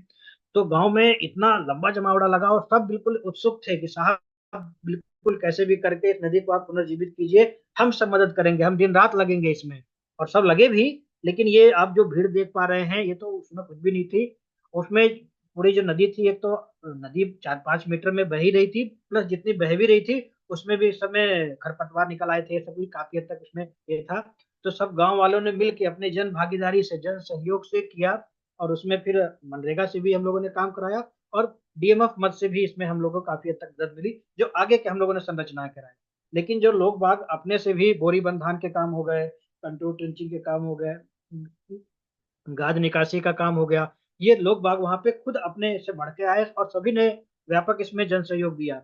स्वयं रीवा कमिश्नर साहब भी आए थे, उन्होंने भी कई बार इसमें किया। सभी लोगों ने इसमें जन सहयोग हमें पर्याप्त मात्रा में मिला कंचन नदी को पुनर्जीवित करने में। Next slide.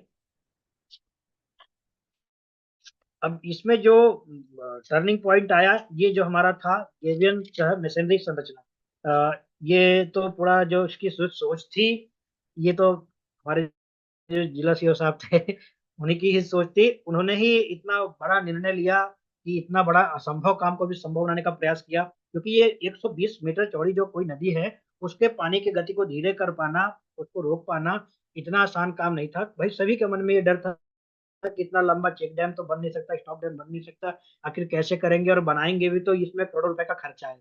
तो जिसके लिए सर के मार्गदर्शन में ही सभी तकनीकी अमले ने मिलकर के पूरा इसको, ये जो गेबियन सह मशीनरी संरचना की, इसकी नींव रखी। और खुद गांव वालों ने इसमें एक ईंटा पत्थर जितने भी बोल्डर्स दिख रहे हैं, स्वयं तो कई सर ने कई रात रात भर उठ कर खुद भी उसमें सहयोग किया, लोग बाग भी प्रेरित किया, क्योंकि इतने निर्धारित समय सीमा में, इतने कम समय सीमा में इस काम को अंजाम भी दिया गया है। और इतने ही परफेक्ट काम ये हुआ है कि जैसा आप देख पा रहे हैं, ये इसमें इसके अंदर में ये जो दिख रहा होगा, ये पूरे बोल्डर्स हैं। ये पूरा एकदम ठोस, ये जो पूरा 120 मीटर लंबा ये पूरा बना हुआ है, 120 मीटर लंबा ये पूरा ठोस नहीं है, ये इसके अंदर ये बोल्डर्स डले हुए हैं, जैसा इमेज में आप देख पा रहे होंगे, प्लस इसको मेश वायर से उसको बांध दिया गया है ऊपर से, ताकि वो जैसा हमारा जो गेबियन स्ट्रक्चर होता है, ये एक तरह का गेबियन स्ट्रक्चर ही है, बस अंदर पूरे बोल्डर है बड़े बड़े, और काफी, ताकि ये पानी 120 मीटर पानी का अगर उसमें दबाव बनेगा, तो इसलिए इसको पर्याप्त गहराई भी नीचे से लिया गया है, ताकि ये बरसात का जब अधिक पानी बहाव हो तो वो डैमेज भी ना कर पाए। काफी हद तक इसको 1-1.5 मीटर गहरा अंदर लिया गया है, नीचे से करके ऊपर तक लाया गया है बड़े बड़े बोल्डर रख करके, और इसको जो मेश वायर है उसके माध्यम से बांध करके इसको निर्माण किया गया है। तो इससे फायदा ये हुआ कि जो हमारा संरचना, अगर हम चेक डैम या स्टॉप डैम जो भी बनाते, वो बन पाता हमारा लगभग 1.5 करोड़ में, ये हमारा 40 लाख रुपए में बनके ये स्ट्रक्चर तैयार हो गया।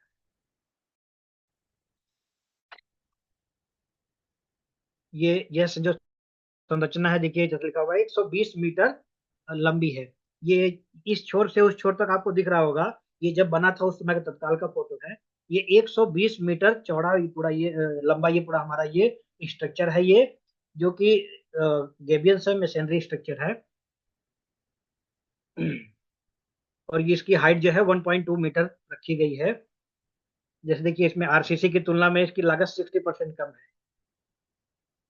और इसमें जब बरसात के समय में पानी का बहाव जब ज्यादा हो, इसलिए जहाँ पे बीच सेंटर में आपको दिख रहा होगा, वहां पे 4 गेट का भी प्रावधान किया गया है। यदि पानी का बहाव ज्यादा हो तो हम उसको गेट को खोल देंगे, तो पानी भी आराम से यहाँ पे, बिल्कुल जी, यहाँ पे पानी भी वहां से आसानी से निकल सकेगा। तो ये हमारा ये जो गेबियन से मशीनरी स्ट्रक्चर है, इसके निर्माण के बाद और जितने भी हमने रिस्ट वैली कंसेप्ट पे जो भी ऊपर से काम करना शुरू किया, तो जो हर जगह से पानी आके इसमें रुकना शुरू हुआ, उसके बाद का नजारा आप अगले स्लाइड में देखिए, कैसे वो जो नदी थी, जो कि गांव में पानी का बिल्कुल नाम नहीं था, जो इतना पतला था कि हम लोग दौड़ के उसको कूद के पार कर लिए थे पहली बार, अब कोई इसको 120 मीटर पार करना संभव क्या, देख के ही इतना एक अच्छा दृश्य लगता है। ये देखिए आप पानी उसमें, और ये अपने आप में एक पिकनिक स्पॉट भी बन चुका है। लोग बाग यहाँ रोज देखने आते हैं कि भाई इतना अच्छा काम कैसे हुआ, और इतना पूरा पानी से लबालब, ये लगभग आधा किलोमीटर दूर तक पूरा पानी हुआ है इसमें। जहाँ पे ये स्ट्रक्चर है एकदम पूरा ऊपर लबालब भरा हुआ है, बाकी दूसरी तरफ पानी झरझर झरझर बह के निकलते रहता है, बड़ी ही मधुर ध्वनि वहां पे आती है। तो इस प्रकार से है ये पूरा जो कंचन नदी का जो ये सफर रहा, कांचन को कंचन में तब्दील करने का। Next slide. ये जैसा कि आप ये ड्रोन इमेज है, ये एक्चुअली ठंडी के समय का है, जब कोहरा पड़ा था इसलिए बहुत क्लियर नहीं, लेकिन फिर भी ये समझ में आ रहा होगा। इस छोर से उस छोर तक, दोनों छोर ये जो हमारे हैं, ये 120 मीटर लंबा हमारा ये पूरा ये गेबियन सब मशीनरी स्ट्रक्चर बना हुआ है, और पीछे पूरा पानी भर गया है। और ये जो नदी थी जो सूख गई थी, तो ये पूरा एक तो कब्जा से जितने भी अतिक्रमण थे वो मुक्त हो गया, और पूरा बढ़िया पानी पीछे भरा हुआ है। जो गांव वाले या जो भी अतिक्रमणकारी थे, शुरुआत में विरोध करते थे कि ये सब क्यों किया जा रहा है, तो वो आज खुद समर्थन करते हैं कि इससे तो हमें बहुत लाभ हो गया। अब हैंडपंप में इजिली पानी मिल रहा है, जो नदी जो कुएं सूख गए थे उन सब में पानी आ गया है, बोर में पानी आ गया है। अब वो खुद आके बड़ा खुश है, खुशी जाहिर करते हैं कि साहब हम लोग को तो पानी, हम लोग पानीदार हो गए हैं बिल्कुल अब। Next slide.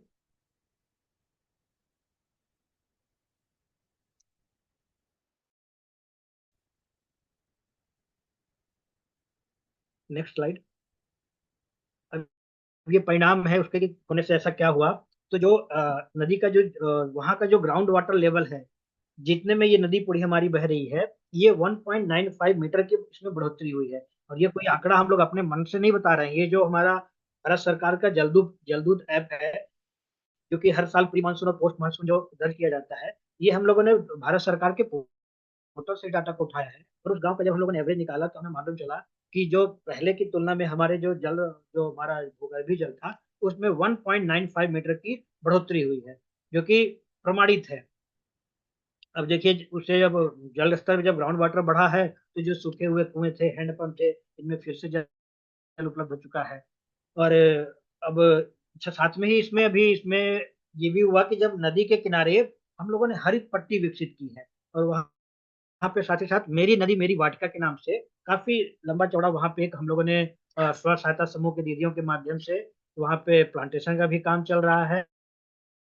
और अब इससे ये सब भी फायदा हो रहा है कि जब बरसात के समय पे, ये भी हम लोग कुछ दिन पहले जब स्टार्टिंग में गए थे, तो बरसात आई, पानी जब जब ऊपर से तेजी से बहते हुए आता था, तो पूरा मिट्टी काट के मिट्टी भी बहती थी, नीचे पूरा मिट्टी कटाव हो जाता था। अब मिट्टी का कटाव भी बहुत हद तक कम हो चुका है, क्योंकि जो पानी का वेलोसिटी है, हम लोगों ने जब वेस्ट टू वैली ट्रीटमेंट किया तो पहले ही पानी बड़ा धीरे धीरे धीरे आता है, तो मिट्टी का कटाव भी काफी हद तक कम हो गया है। फसल उत्पादन में वहाँ के वृद्धि हुई है, किसान खुश हैं, संपन्न हो रहे हैं। और जो हमारी जो कंचन नदी है, ये हमारी अब सदा नीरा हो गई है। और अप्रत्यक्ष लाभ जो कि अभी दिखता नहीं कि भी है, जलवायु में सुधार हो रहा है, तापमान में संतुलन हो रहा है। और वहाँ ग्रामवासी जो देखिए, सबसे बड़ा है कि ग्रामवासियों के जो जीवन स्तर में सुधार हुआ है और खुशहाली है, वो अपने आके अपना जो अपना फीलिंग है वो खुद बताते हैं कि साहब इससे हमें वास्तविक लाभ हुआ है। जब हम लोग जाते हैं वहां पे देखते हैं तो तुरंत घेर लेते हैं कि हाँ, हम कुछ सब लोग आए हैं। और अब तो वहां पे जो पौधे लगाए गए थे, जो आज से 1-2 साल पहले छोटे छोटे थे, अब तो काफी बड़े बड़े भी होने चल दिए हैं। तो कुछ सालों में वहां पे जो समूह की दीदियां हैं, वहां पे आजीविका का भी बहुत बड़ा एक उनको जो भी वृक्ष फल तैयार होंगे, उससे उनकी आजीविका का भी संसाधन में और वृद्धि होगी। किसान को तो आय में वृद्धि हो ही रही है। कुल मिलाकर इस नदी के पुनर्जीवन होने से वहाँ के जो लोग हैं, जो इस नदी के, हमारे जिले की ये नदी पुनर्जीवित तो हुई है, लेकिन सभी के जो जीवन स्तर में सुधार हुआ है काफी हद तक।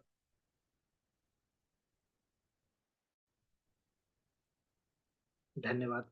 ये हमारा जो सफर था, ये कंचन नदी को कांचन से कंचन बनाने तक का। हम बहुत बड़े ऐसा कुछ बताने में एक्सपर्ट तो ऐसा नहीं, लेकिन फिर भी इस मामले में कैसा हम लोगों ने काम किया उसको हमने प्रेजेंट किया, कि किस प्रकार से हम लोगों ने धीरे धीरे इस काम को सहयोग ऐसा करना शुरू किया। इसके साथ ही हम लोग रूफ वाटर हार्वेस्टिंग पे भी काम कर रहे हैं। माननीय अरुण नामदेव जी भी आए थे, हमारे रविंद्र कुशवाहा जी भी आए थे, जिन्होंने प्लांटेशन पे हम लोगों को काफी हद तक गाइड किया। पूरे हम लोगों ने जितनी भी कंचन नदी है उसके इर्द गिर्द हम लोगों ने हरित पट्टी विकसित की है। उसमें काफी लोगों का, आप लोगों का ही मार्गदर्शन मिला। इसी प्रकार काम हमारा चला। अब बाकी बहुत अब बढ़िया मंच अवनीश मंच सर। आपको सौंपते यस हैं। सर। जो मतलब आपने प्रेरणा ली भाई साहब से शेरनी नदी के बारे में, और जी जी वहाँ पर जो पीपल्स पार्टिसिपेशन है, जी और भाई साहब हमेशा कहते हैं कि कोई भी नदी का पुनर्जीवन करना है तो चार चीजें बहुत इंपॉर्टेंट होती है: संत, शासन, समाज और महाजन। संत यानी कि सारे एक्सपर्ट्स की जो प्रकृति के बारे में जानते हैं।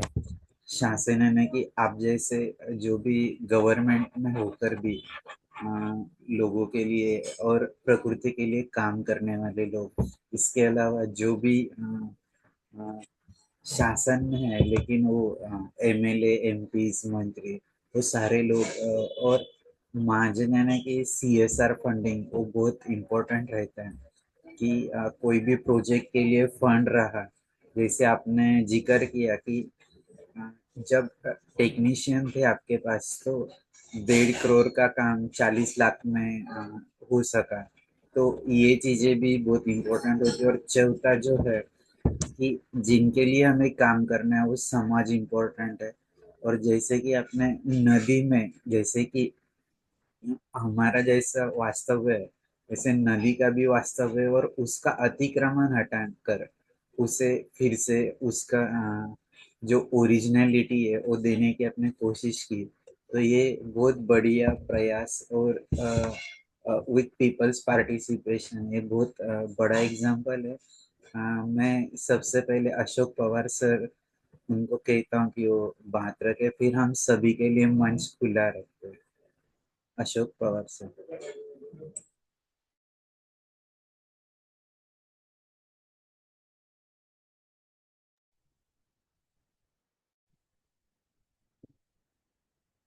सभी को मेरा नमस्कार। आज के सेशन जो है काफ़ी इंफॉर्मेटिव थे। जैसे कि पहले वाला सेशन जो था, जिसमें कि जो पिछले कुछ साल में राजा ने काम किया था उस बारे में ही हम लोग बात कर रहे थे, मगर उसके साथ साथ ही कुछ वरहा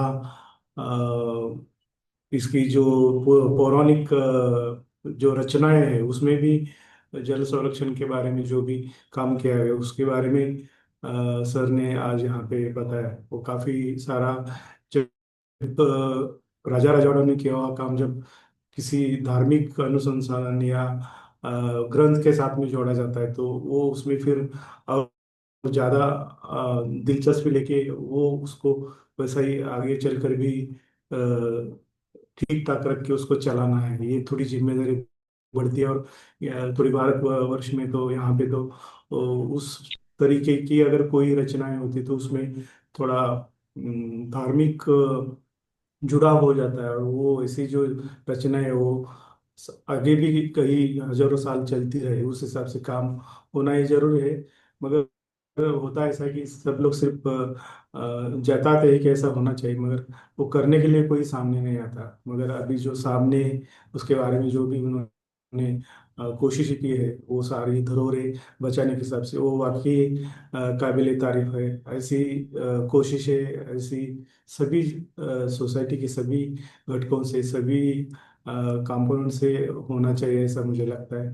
काफी अच्छा प्रेजेंटेशन और इंफॉर्मेशन रहा है। Thank you sir. धन्यवाद Pawar sir.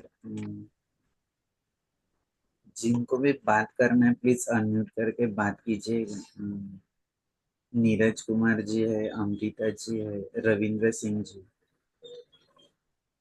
Mayank ji, please unmute करके बात कीजिए। आपको आज के सेशन से क्या मिला? हाँ बोलिए अमृता जी। सर नमस्कार। मैं अवनीश सर से बात करना चाहती हूँ। जैसे कि हाँ हमारे बोलिए। सीईओ जिला पंचायत सर का भी बहुत ज़्यादा मार्गदर्शन मिला। हमारे यहाँ भी एक रिवर है, तो इसलिए मैंने ये स्पेशल सेशन ज्वाइन भी किया था कि हमारे यहाँ हम क्या कर सकते हैं, आपने एक्चुअल में क्या फेस किया। तो मैं एक टेक्निकल टीम से हूँ, नरसिंहपुर में पोस्टेड। तो मैं ये जानना चाहती हूँ कि जो आपने 120 मीटर जो आपने कंस्ट्रक्शन वर्क कराया वायर मैश और इन सब से रिलेटेड, तो एक्चुअल फील्ड में at the time of construction क्या मतलब से क्या फेस करना पड़ा कि हम मतलब प्रॉब्लम्स या प्रॉन्स जिसको कह सकते हैं, वो क्या हमको फेस करने में मिली, मतलब हमें क्या अवॉइड करना चाहिए जब हम सेम टाइप का वर्क अपने यहाँ एग्जीक्यूट कराएंगे। तो मतलब विशेष क्या परिस्थितियों का ध्यान रख के हम अपने वर्क को एग्जीक्यूट करा सकते हैं। नहीं, यहाँ तो जो हमें मुख्य समस्या का सामना करना पड़ा था, जो अतिक्रमण था, अतिक्रमण से मुक्त कराने में ही भाई 120 मीटर जो चौड़ा हमें बनाना था गैबियन, उसके लिए तो पहले जो नदी के जो इधर इधर दोनों तरफ जो कब्जा करके रखे थे, उन्हें अतिक्रमण मुक्त कराने में ही हमें काफी हद तक समझाना पड़ा। कुछ समझा के, कुछ समझाने से मान गए, कुछ दूसरे तरीके से भी माने, मिला पटा के कैसे भी काम कराना। सबसे जद्दोजहद वाला काम तो यही था कि अतिक्रमण से मुक्त कराना। बाकी टेक्निकल टीम तो इतनी सक्षम है कि वो तो रास्ता निकाल लेती, वही कहाँ कैसे करना है उनको जब मिल जाएगा, जगह मिल जाएगी। लेकिन अतिक्रमण से जूझने में ही जो मैक्सिमम समस्याएं गई, राजस्व विभाग से तालमेल बना करके वहां पर जाकर अतिक्रमण मुक्त कराना, ये एक बड़ी चुनौती थी वहां पे। ओके सर, इसमें थैंक थोड़ा यू। सा कुछ बात जोड़ूं क्या मैं, Sanjay, sir sir sir sir Vishal? Sir basically बोलिए बोलिए। बेसिकली बेसिकली ये थोड़ा सा इनोवेटिव तो था। मतलब अगर जैसे अशोक पवार साहब हैं तो वो भी जानते हैं कि आप पानी पे अगर काम कर रहे हैं तो आरसीसी स्ट्रक्चर एक आज के तरीके से माना जाता है कि उसका कोई विकल्प नहीं है, उसके अलावा कर नहीं सकते। तो गैबियन तो बेसिकली सेटलमेंट को रोकने के लिए होता है। गैबियन पानी को रोकने के लिए नहीं होता। जैसे इस स्ट्रक्चर में अगर आप बोलेंगे कि इनोवेशन क्या था, तो यही था कि हमने गैबियन को थोड़ा मॉडिफाई यूं किया कि हमने 1.2 मीटर पानी रोका और अपनी आवश्यकता के अनुसार रोका और बाकी हमने जाने दिया। तो हर्डल्स तो इसमें एक तो वो था अतिक्रमण। दूसरी बात है वो जो एक स्थापनाएं हैं कि आदमी को नया करने में तकलीफ होती है, फिर गवर्नमेंट मशीनरी का काम है, गवर्नमेंट सिस्टम का काम है। अगर वो हमारा फेल हो जाता तो उसकी लाइबिलिटी किसके ऊपर आती? तो हमारे एई वगैरह जो थे अमृता, वो तो उन्होंने विड्रा कर लिया था, मतलब वो तो काम नहीं कर रहे थे। हमारे को अगर वास्तव में मार्गदर्शन था तो हमारे ई साहब जो थे उस वक्त, अभी भी हैं वहां पे, श्री मनोज बाथम साहब। और मैं भूलवश उनको आज ज्वाइन नहीं कर पाया हूँ। तो वो जो हमारे मनोज बाथम साहब थे, उन्होंने उस चीज को समझा जो मैंने उनके सामने क्वेस्ट रखी या उनके सामने मैंने जो विषय रखा। तो ये जो स्ट्रक्चर है बेसिकली, चूंकि रिवर बेड जो है हमारा सैंड का है ना, ये उस तरफ जो स्ट्राटा है, चूंकि कोल बेड है, ऊपर रेत है, तो हमने इसको वर्टिकल नदी को पूरा अक्रॉस द फ्लो 4 मीटर काटा है। 4 मीटर वर्टिकली हम नीचे गए हैं और 1.2 मीटर ऊपर है। तो नीचे से ही हम इसमें वायर मैश के ऊपर कोपिंग करी हमने कंक्रीट की। कंक्रीट खाली इतनी है जैसे कि ब्रेड रोल हम बनाए हैं तो उसमें जो ब्रेड होगी उतना ही खाली कंक्रीट है वायर मैश के साथ। और बीच में हमने करीब 700 से 800 ट्रैक्टर ट्राली इसमें हमारे बोल्डर पड़े हुए हैं। वो भी हम लोगों ने फॉरेस्ट एरिया से और इधर उधर से करके कुछ मैनेज करके और लोगों को थोड़ा सा कोऑर्डिनेशन में लेके और कुछ पेमेंट करके भी अरेंज किया था। तो इसमें बस यही है कि हम ये आरसीसी स्ट्रक्चर नहीं है, वायर मैश है लोहे के रूप में। और खाली जो है वो कंक्रीट है, मतलब जो है उसकी कोपिंग के साथ है। अदरवाइज इसमें कुछ भी स्ट्रक्चर में मतलब लोहा ज्यादा नहीं लगा हुआ है। इसी वजह से जो इसकी कॉस्ट अगर कन्वेंशनल वे पे हम करते तो 1.28 करोड़ होती, और वो हमने लगभग 50 लाख में भी कुछ पैसा बचा लिया था। दूसरे दूसरे काम हम लोगों ने और भी काम कर लिए थे। तो ये है कुल कहानी उसकी। इसीलिए इसको हमने नया नाम दिया था गैबियन मैसनरी स्ट्रक्चर। तो ये एक काम है जिसको अमृता अपन लोग यहाँ भी कर सकते हैं। और उमर नदी पे भी कहाँ जहाँ पे ऐसी स्थिति हो जहाँ पे कि फ्लो थोड़ा सा ज्यादा कम हो रहा हो, वहां पे इसको एग्जामिन कर सकते हैं, क्योंकि उमर नदी तो इतनी चौड़ी नहीं भी है। और भी देश भर में ऐसी नदियां जो कहीं कहीं अपना फ्लो छोड़ रही हो, तो मैं समझता हूँ कि इस तरीके का काम किया जाने लायक है। और सिंगरौली भी लोग जाकर अगर देखेंगे तो निश्चित रूप से वो वास्तविक चीजें पता चलेंगी उस कार्य के संबंध में। जी जी। सर। जिनको भी बात करना है, रविंद्र सिंह जी आपको कुछ बात करना है, अनम्यूट कीजिए। हाँ सभी आज के सभी को मेरा सादर नमस्कार। मैं रविंद्र सिंह कुशवाहा छिंदवाड़ा से। चूंकि सबसे पहले माननीय नागेश साहब ने छिंदवाड़ा जिले में देवगढ़ का कार्य किया था, जिसको मैंने आंखों से देखा है। और देखा ही नहीं है, मतलब जो आज वहाँ परिणाम आ रहे हैं कि आज हमारा देवगढ़ देश में पर्यटक स्थल के रूप में विकसित हो गया है, इसके लिए मैं साधुवाद देता हूँ।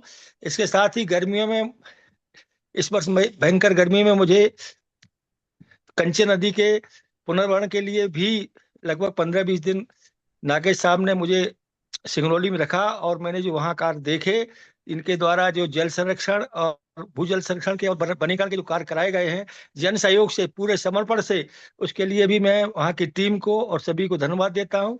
अब सौभाग्य का विषय है कि आज की तारीख में माननीय नागेश साहब ऐसे जिले में पदस्थ हैं जहाँ के मूल निवासी और जहाँ के विधायक हैं माननीय प्रहलाद पटेल। तो मैं समझता हूं कि उनके इस अभिनय प्रयोग का पूरे प्रदेश में नदी के पुनर्भरण में एक प्रयोग के रूप में, एक सफल प्रयोग के रूप में पूरे प्रदेश के हमारी नदियों का पुनर्भरण होगा। और निश्चित ही मध्य प्रदेश के जिस प्रकार से आज नाम राजेंद्र सिंह का लिया जाता है, एक दिन मध्य प्रदेश में या पूरे देश में वह नाम होगा नागेश सिंह, गजेंद्र सिंह नागेश का। और मैं चाहूंगा कि नदियों के पुनर्भरण में जहाँ जल संरक्षण की संरचनाएं बनाई जा रही हैं, उनके किनारे पर अधिक से अधिक फलदार पौधे, अधिक से अधिक बांस के वृक्षारोपण कराए जाएं। और जिससे कि निश्चित ही, देखो जल वायु एक शब्द है, जल और वायु को दोनों को पैदा करने वाले हैं वृक्ष। तो मैं माननीय आज की पूरी जो भी हमारे लोग सम्मिलित हैं वो हमारे बात को सुन रहे होंगे। अधिक से अधिक फलदार पौधे, अभी हमारी प्रदेश के मुख्यमंत्री ने माँ की बगिया का शुरुआत की है, वह भी प्रयोग माननीय नागेश साहब ने, जब वो छिंदवाड़ा के सीईओ थे, तो पातालकोट में यह प्रयोग चालू किया था। वह भी प्रयोग आज मध्य प्रदेश में माँ की बगिया बगिया के नाम से विकसित हो गया है। जय हिंद, जय भारत, जय मध्य प्रदेश। शुक्रिया रविंद्र सिंह जी। नीरज जी आप अनम्यूट करके बात कीजिए। नीरज जी, मयंक जी,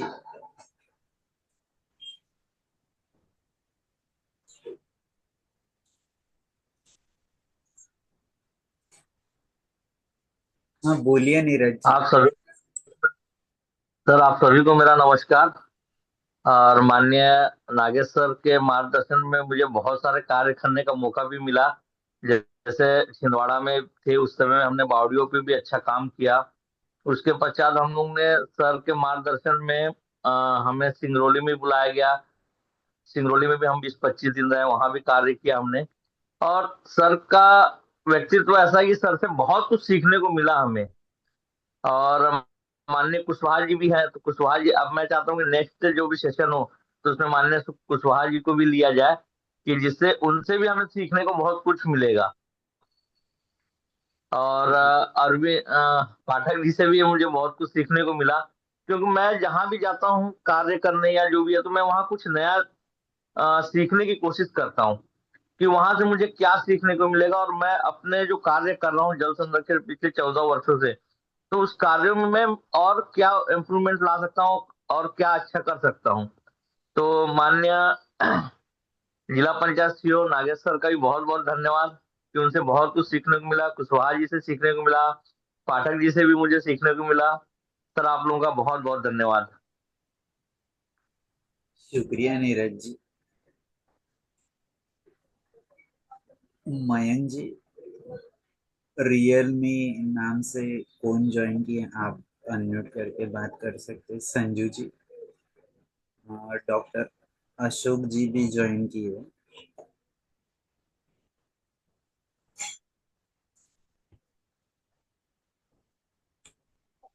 आप अनम्यूट करके बात कर सकते हैं, जिनको भी बात करना।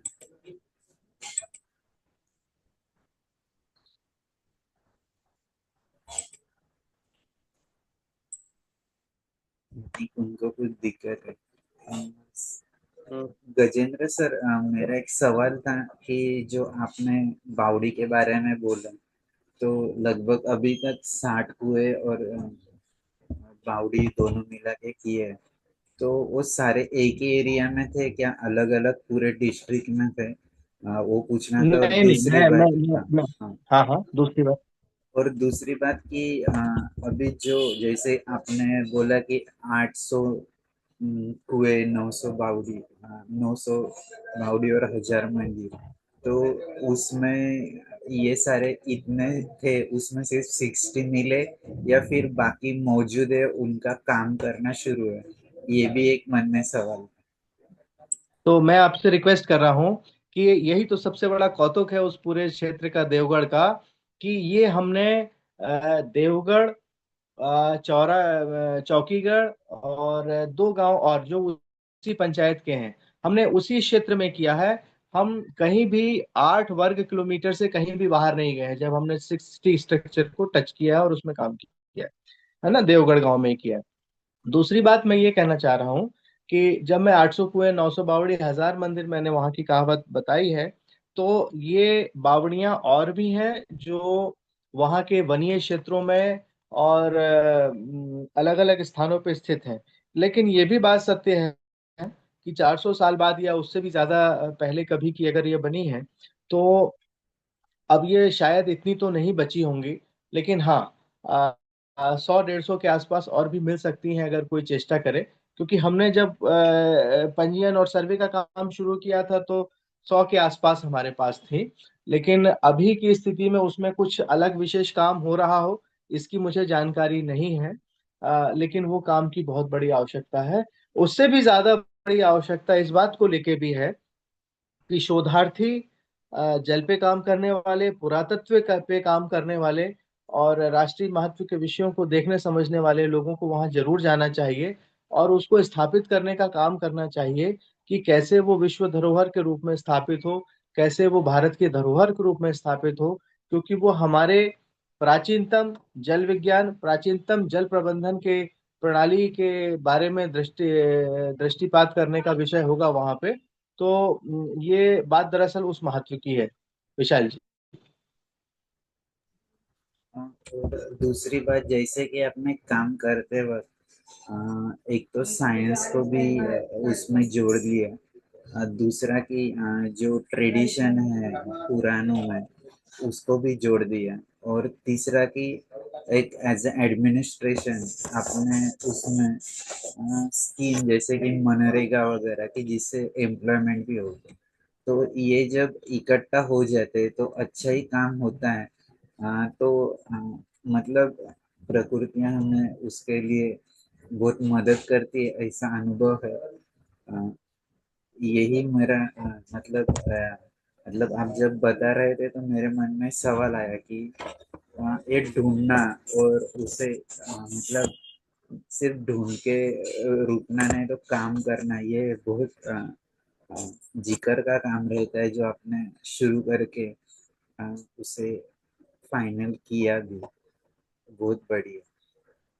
जिनको भी नहीं तो बात वो कर। मुझे उस हाँ। एपिसोड में ये लगा भी कि हमारा जो प्राचीन ज्ञान था उसमें वैज्ञानिकता भी थी, और उसमें उस तरीके की एक दृष्टि भी थी कि हम प्रकृति से कितना लें और कितना छोड़ दें करके, और उसको कैसे करें, जिसको आज हम लोग सस्टेनेबल बोलने की कोशिश कर रहे हैं, समझने की कुछ कुछ कोशिश कर रहे हैं।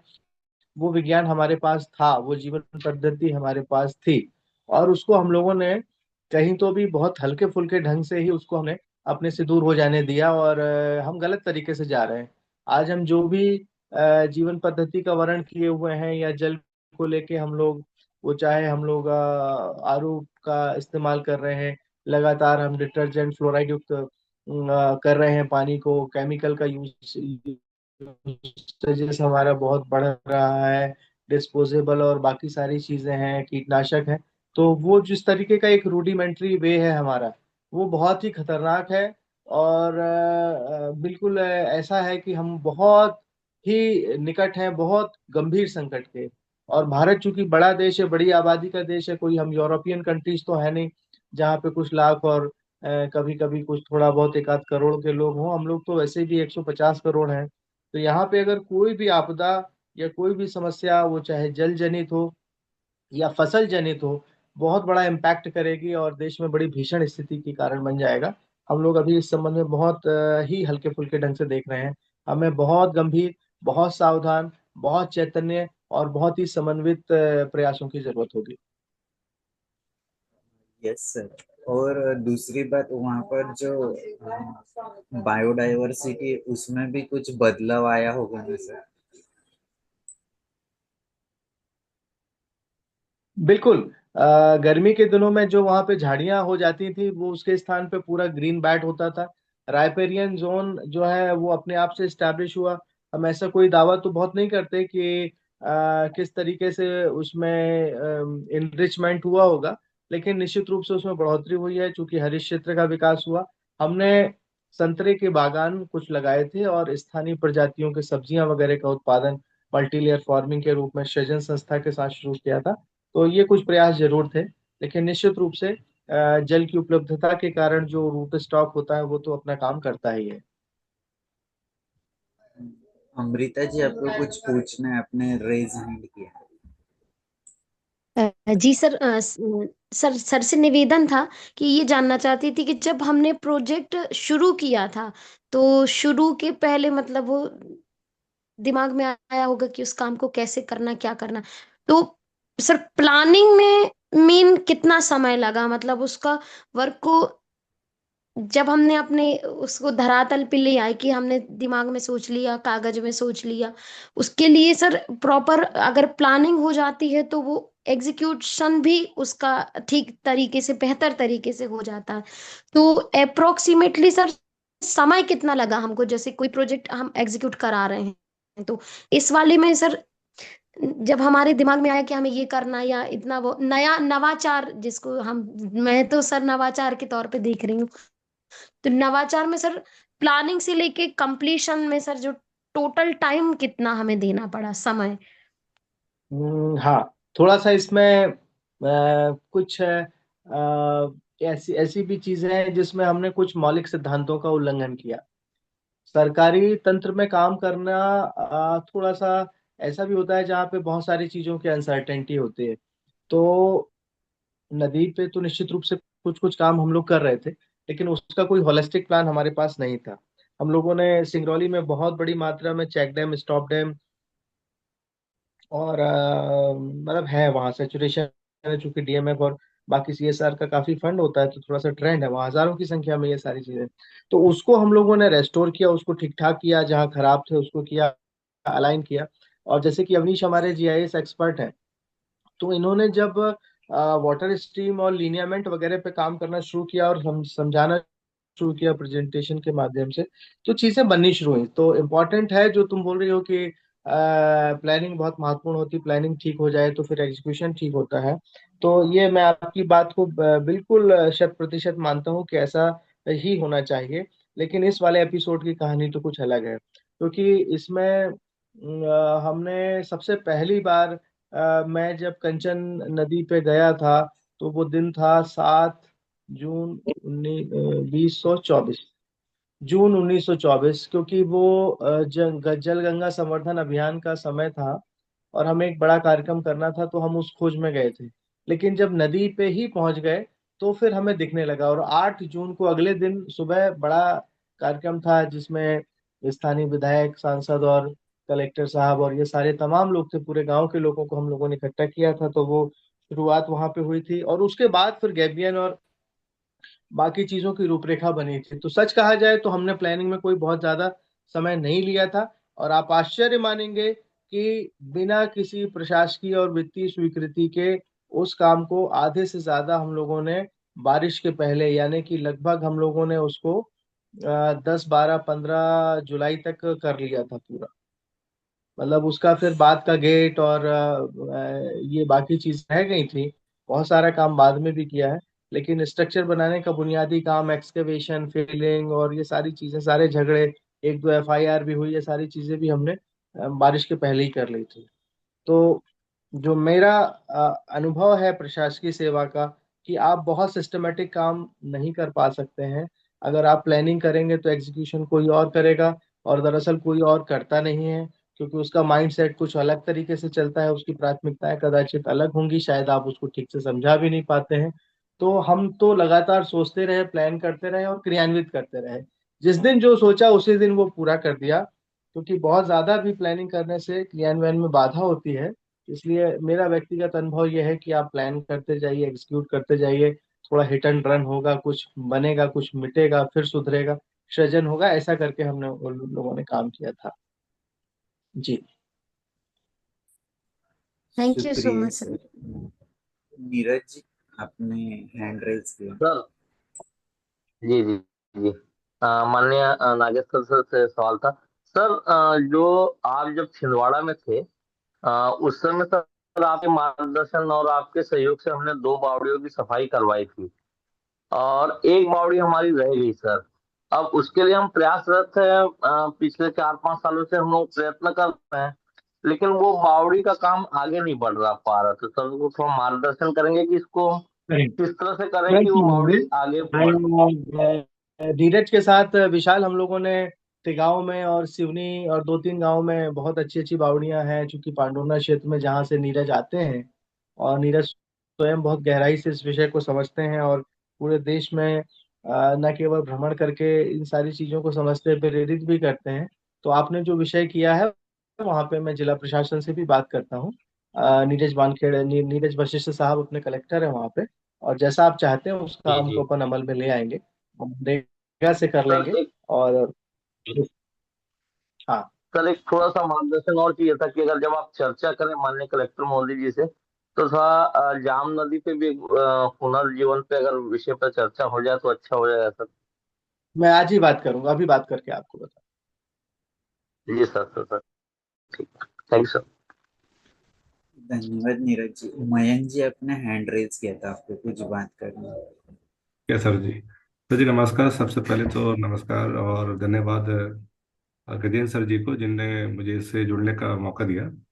और मैंने देखा अविनाश जी का एंड उनका जो पीपीटी था, उन्हें काफ़ी चैलेंजेस फेस किए जीवोद्धार करने के लिए। सो मेरा एक सवाल है उनसे कि आपने जब इसको कार्य को स्टार्ट किया तो उसमें बहुत सारे ड्रेनेज और सीवेज का भी पानी बीच में मिला होगा जो रिलीज किया जाता है, तो उसको कैसे आपने टैकल किया? क्योंकि हम direct waste water without treat किए हम देखते हैं हर जगह, मतलब छोटी बड़ी सभी नदियों को डायरेक्ट छोड़ दिया जाता है। ठीक है, और हम ही उस पानी को इस्तेमाल भी करते हैं सिंचाई वगैरह, और जो अगल बगल जो उसके खेती वगैरह होती है, तो उसके पानी को भी इस्तेमाल करते हैं। सो आपने उसको कैसे टैकल किया, जो भी डायरेक्ट जो रिलीज किया जा रहा है अनट्रीटेड वाटर्स को? अवनीश। जी। एक्चुअली जो ये नदी है, जो ये हमारी ये ग्रामीण क्षेत्र में थी, इतना बड़ा ड्रेनेज तो यहाँ पे कुछ था नहीं।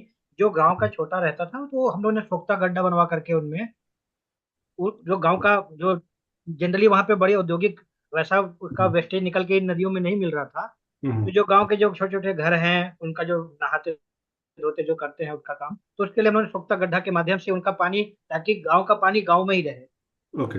इस थीम पे हमने पहले भी काम किया था कि गांव का पानी बाहर बह कर जाए, वो सोख्ता गड्ढे के माध्यम से वही रहे। हम्म। वो कोई भी मैंने गंदा पानी इसमें इस नदी में कहीं नहीं मिला, ऐसा मिलने वाला इसमें। ओके।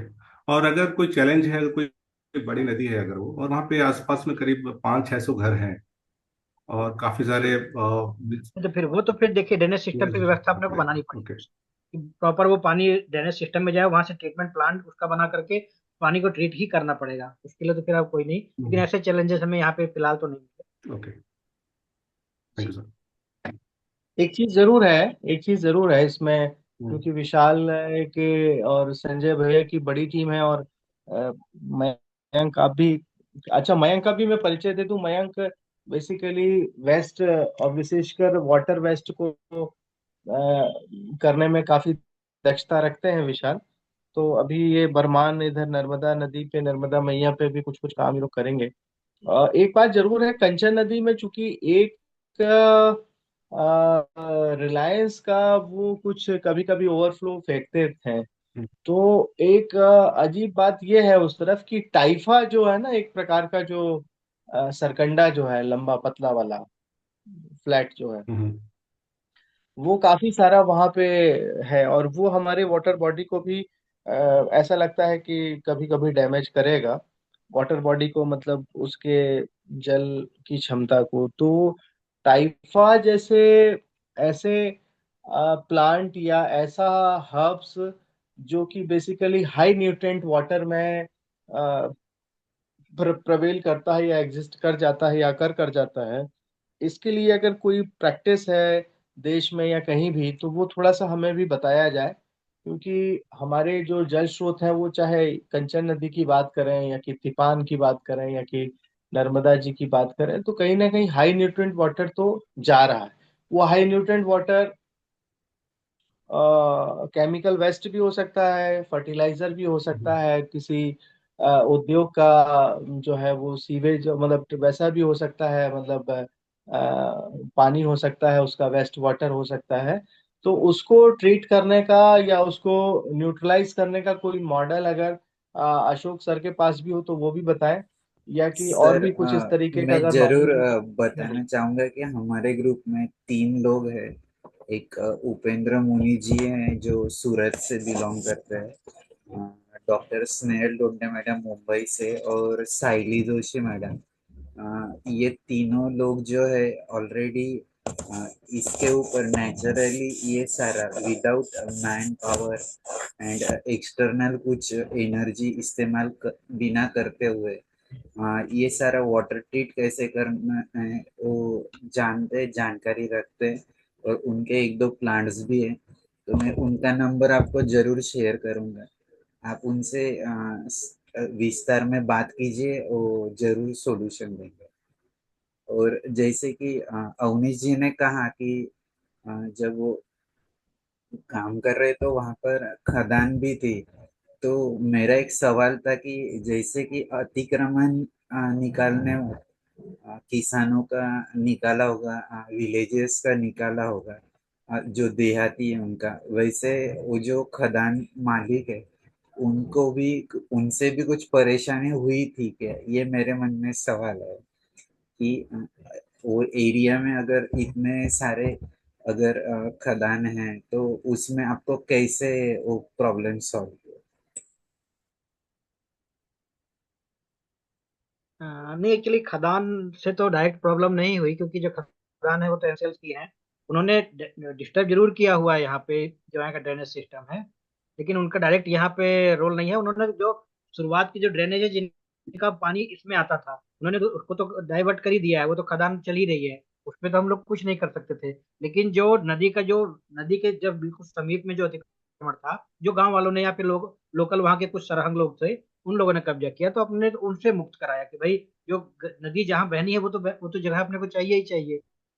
बाकी जो दूर खदान से जो पानी और आ रहा था, वहां तो खदान माइनिंग का काम चल रहा है, उनसे तो अपन कुछ अभी कर नहीं सकते। क्योंकि हम भाई साहब से सीखे हैं कि ये तीन चीजें बहुत परेशान देती है। एक तो अतिक्रमण रहता है, शोषण और प्रदूषण, कि जो सारे नदियों के लिए, मतलब नदियों के ऊपर काम करने वालों के लिए भी, और जो नदी का प्रकृति है उसको भी हानिकारक रहता है। तो ये तीनों चीजें संभालना बहुत मुश्किल हो जाता है। और वहां पर तो खदानें हैं तो वो तो ज्यादा परेशानी होती है। इसलिए मैंने मन में आया कि आपने वहां पर कैसे सॉल्व किया प्रॉब्लम, ये पूछना था। तो बहुत ही मतलब this is a good example कि गवर्नमेंट ऑफिसर जब इन्वॉल्व होते हैं और विलेजर्स को कहते हैं कि आपको भी ये करना है, और क्यों करना है, तो प्रकृति के लिए करना है, तो उसी जगह मतलब वो सारा बायोडाइवर्सिटी आ जाती है। जैसे कि मैंने कहा कि वो जो साइली जोशी मैम है, जब उन्होंने एसटीपी प्लांट यमुना रिवर पे लगाए, तो वहां पर अ, जब वो प्लांट शुरू हुआ, उसके कुछ 1 2 3 साल के बाद इवन मगरमच्छ भी आ गया। तो ये क्या होता है ना कि इसका एक तरीके से एक प्रकृति से हमें ये मिलता है कि थर्ड पार्टी, कि ये हमारे लिए अभी ये रहने लायक बन गया, इसलिए हम आए हैं। मगरमच्छ तो आखिरी में आता है कोई भी जगह। तो ये होता है कि जब आप काम शुरू करते हो तो प्रकृति भी हमें साथ देते रहते हैं।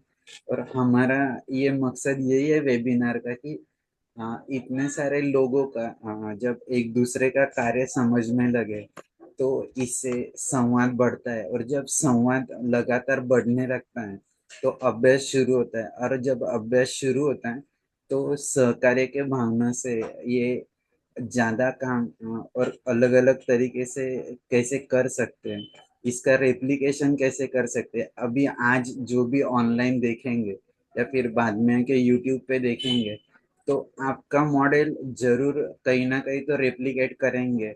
क्योंकि ये सबसे इम्पोर्टेंट है कि हर जगह इससे क्या लेना है, और हमारे जगह इन लोकल पोजीशन क्या करना है, ये अलग अलग हो सकते हैं।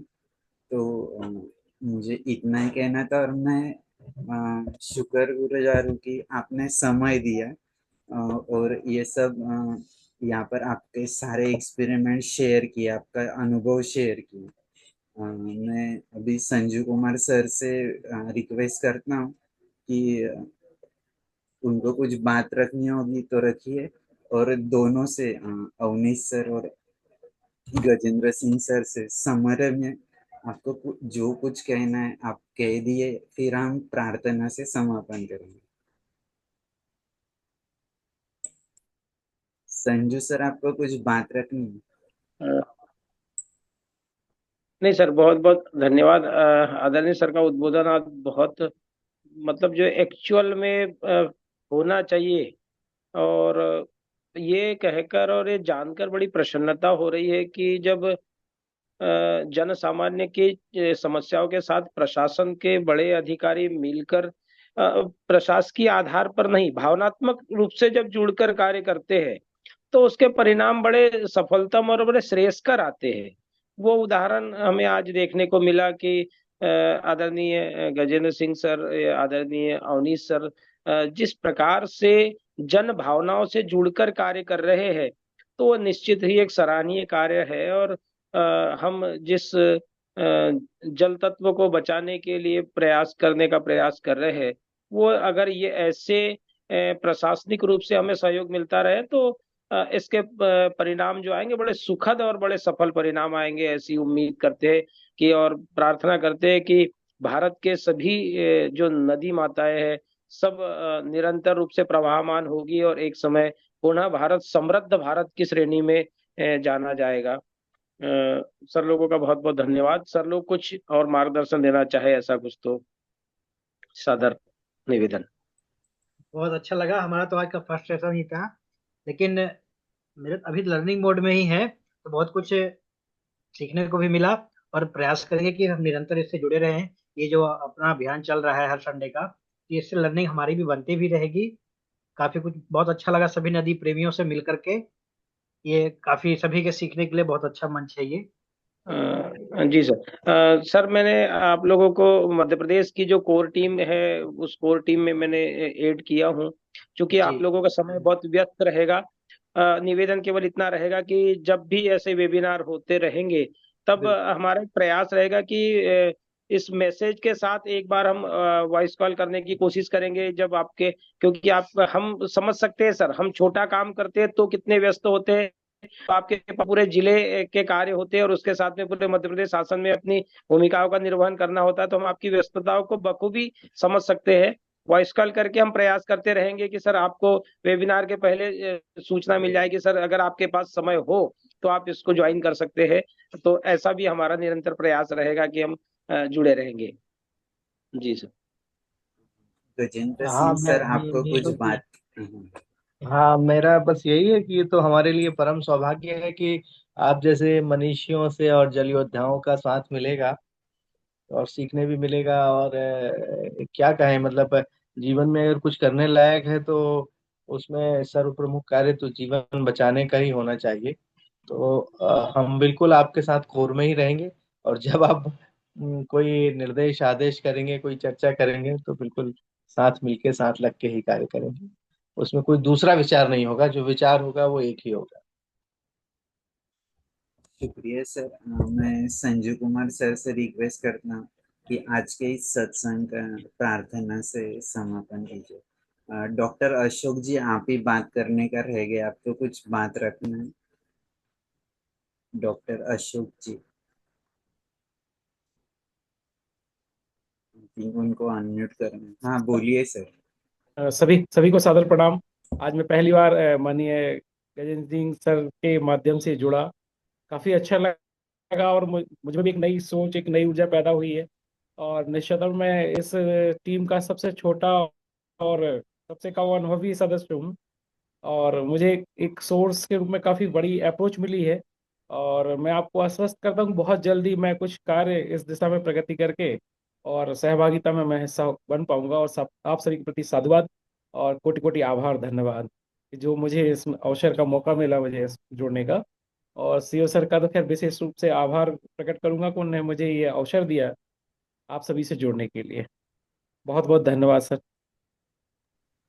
धन्यवाद डॉक्टर अशोक जी। मैं एक बार फिर से गजेंद्र सर जी, अवनीश जी, आपका धन्यवाद देना चाहूँगा। मैं एक निमित्त हूँ, हमारी पूरी टीम है जो ये सारा अरेंज करने में आती है।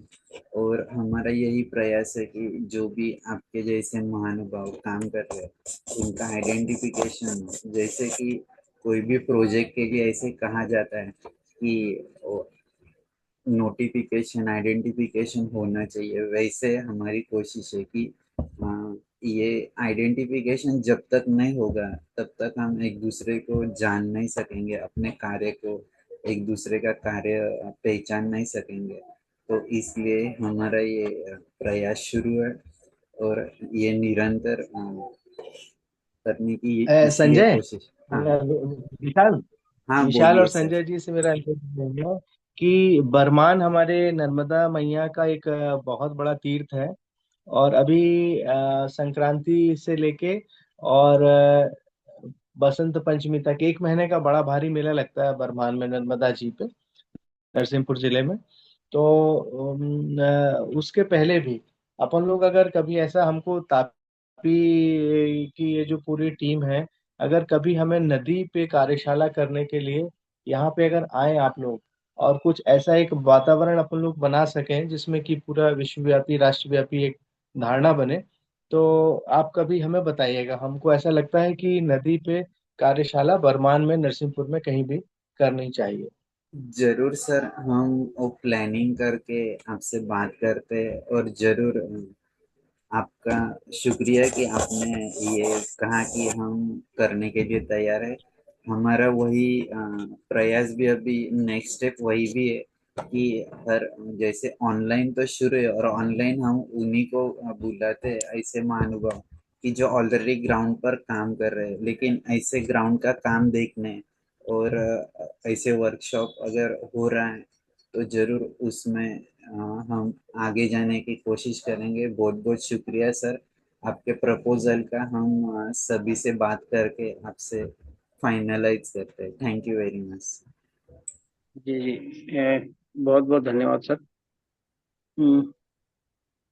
संजू सर अ, प्रेयर से हम जी समापन करते हैं।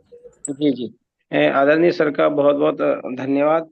सर निश्चित रूप से जैसा कि विशाल जी भाई साहब ने ये आश्वासन दिया कि जब भी बरमान में इस प्रकार की कहीं कोई योजना बनती है या किसी कार्यशाला की कोई योजना बनती है तो पूरी टीम के साथ हम लोग वहां पर पहुंचने का कष्ट करेंगे और निश्चित रूप से अपनी जितनी भी भूमिकाएं होगी हम लोग निश्चित रूप से अपना निर्वहन करने का प्रयास करेंगे उसमें।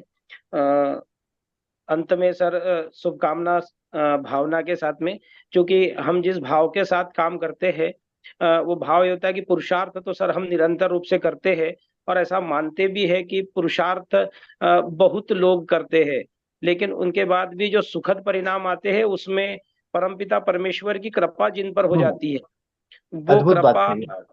कृपा के पात्र किनको बनना है, क्योंकि पुरुषार्थ कई लोग करते हैं लेकिन बिना कृपा के सर उसमें फल नहीं होता। और वाह ये वाह। जैसा कि हम कह सकते हैं कि भोजन हर व्यक्ति करता है सर, और जिसके भोजन का रस उसके शरीर में पूरा बन जाए, और भोजन में जब तक रस नहीं बनेगा वो उतना स्वास्थ्यवर्धक नहीं हो पाता। और वो रस बनने के लिए, वो भाव बनने के लिए उस परमपिता परमेश्वर की कृपा का होना बहुत आवश्यक है।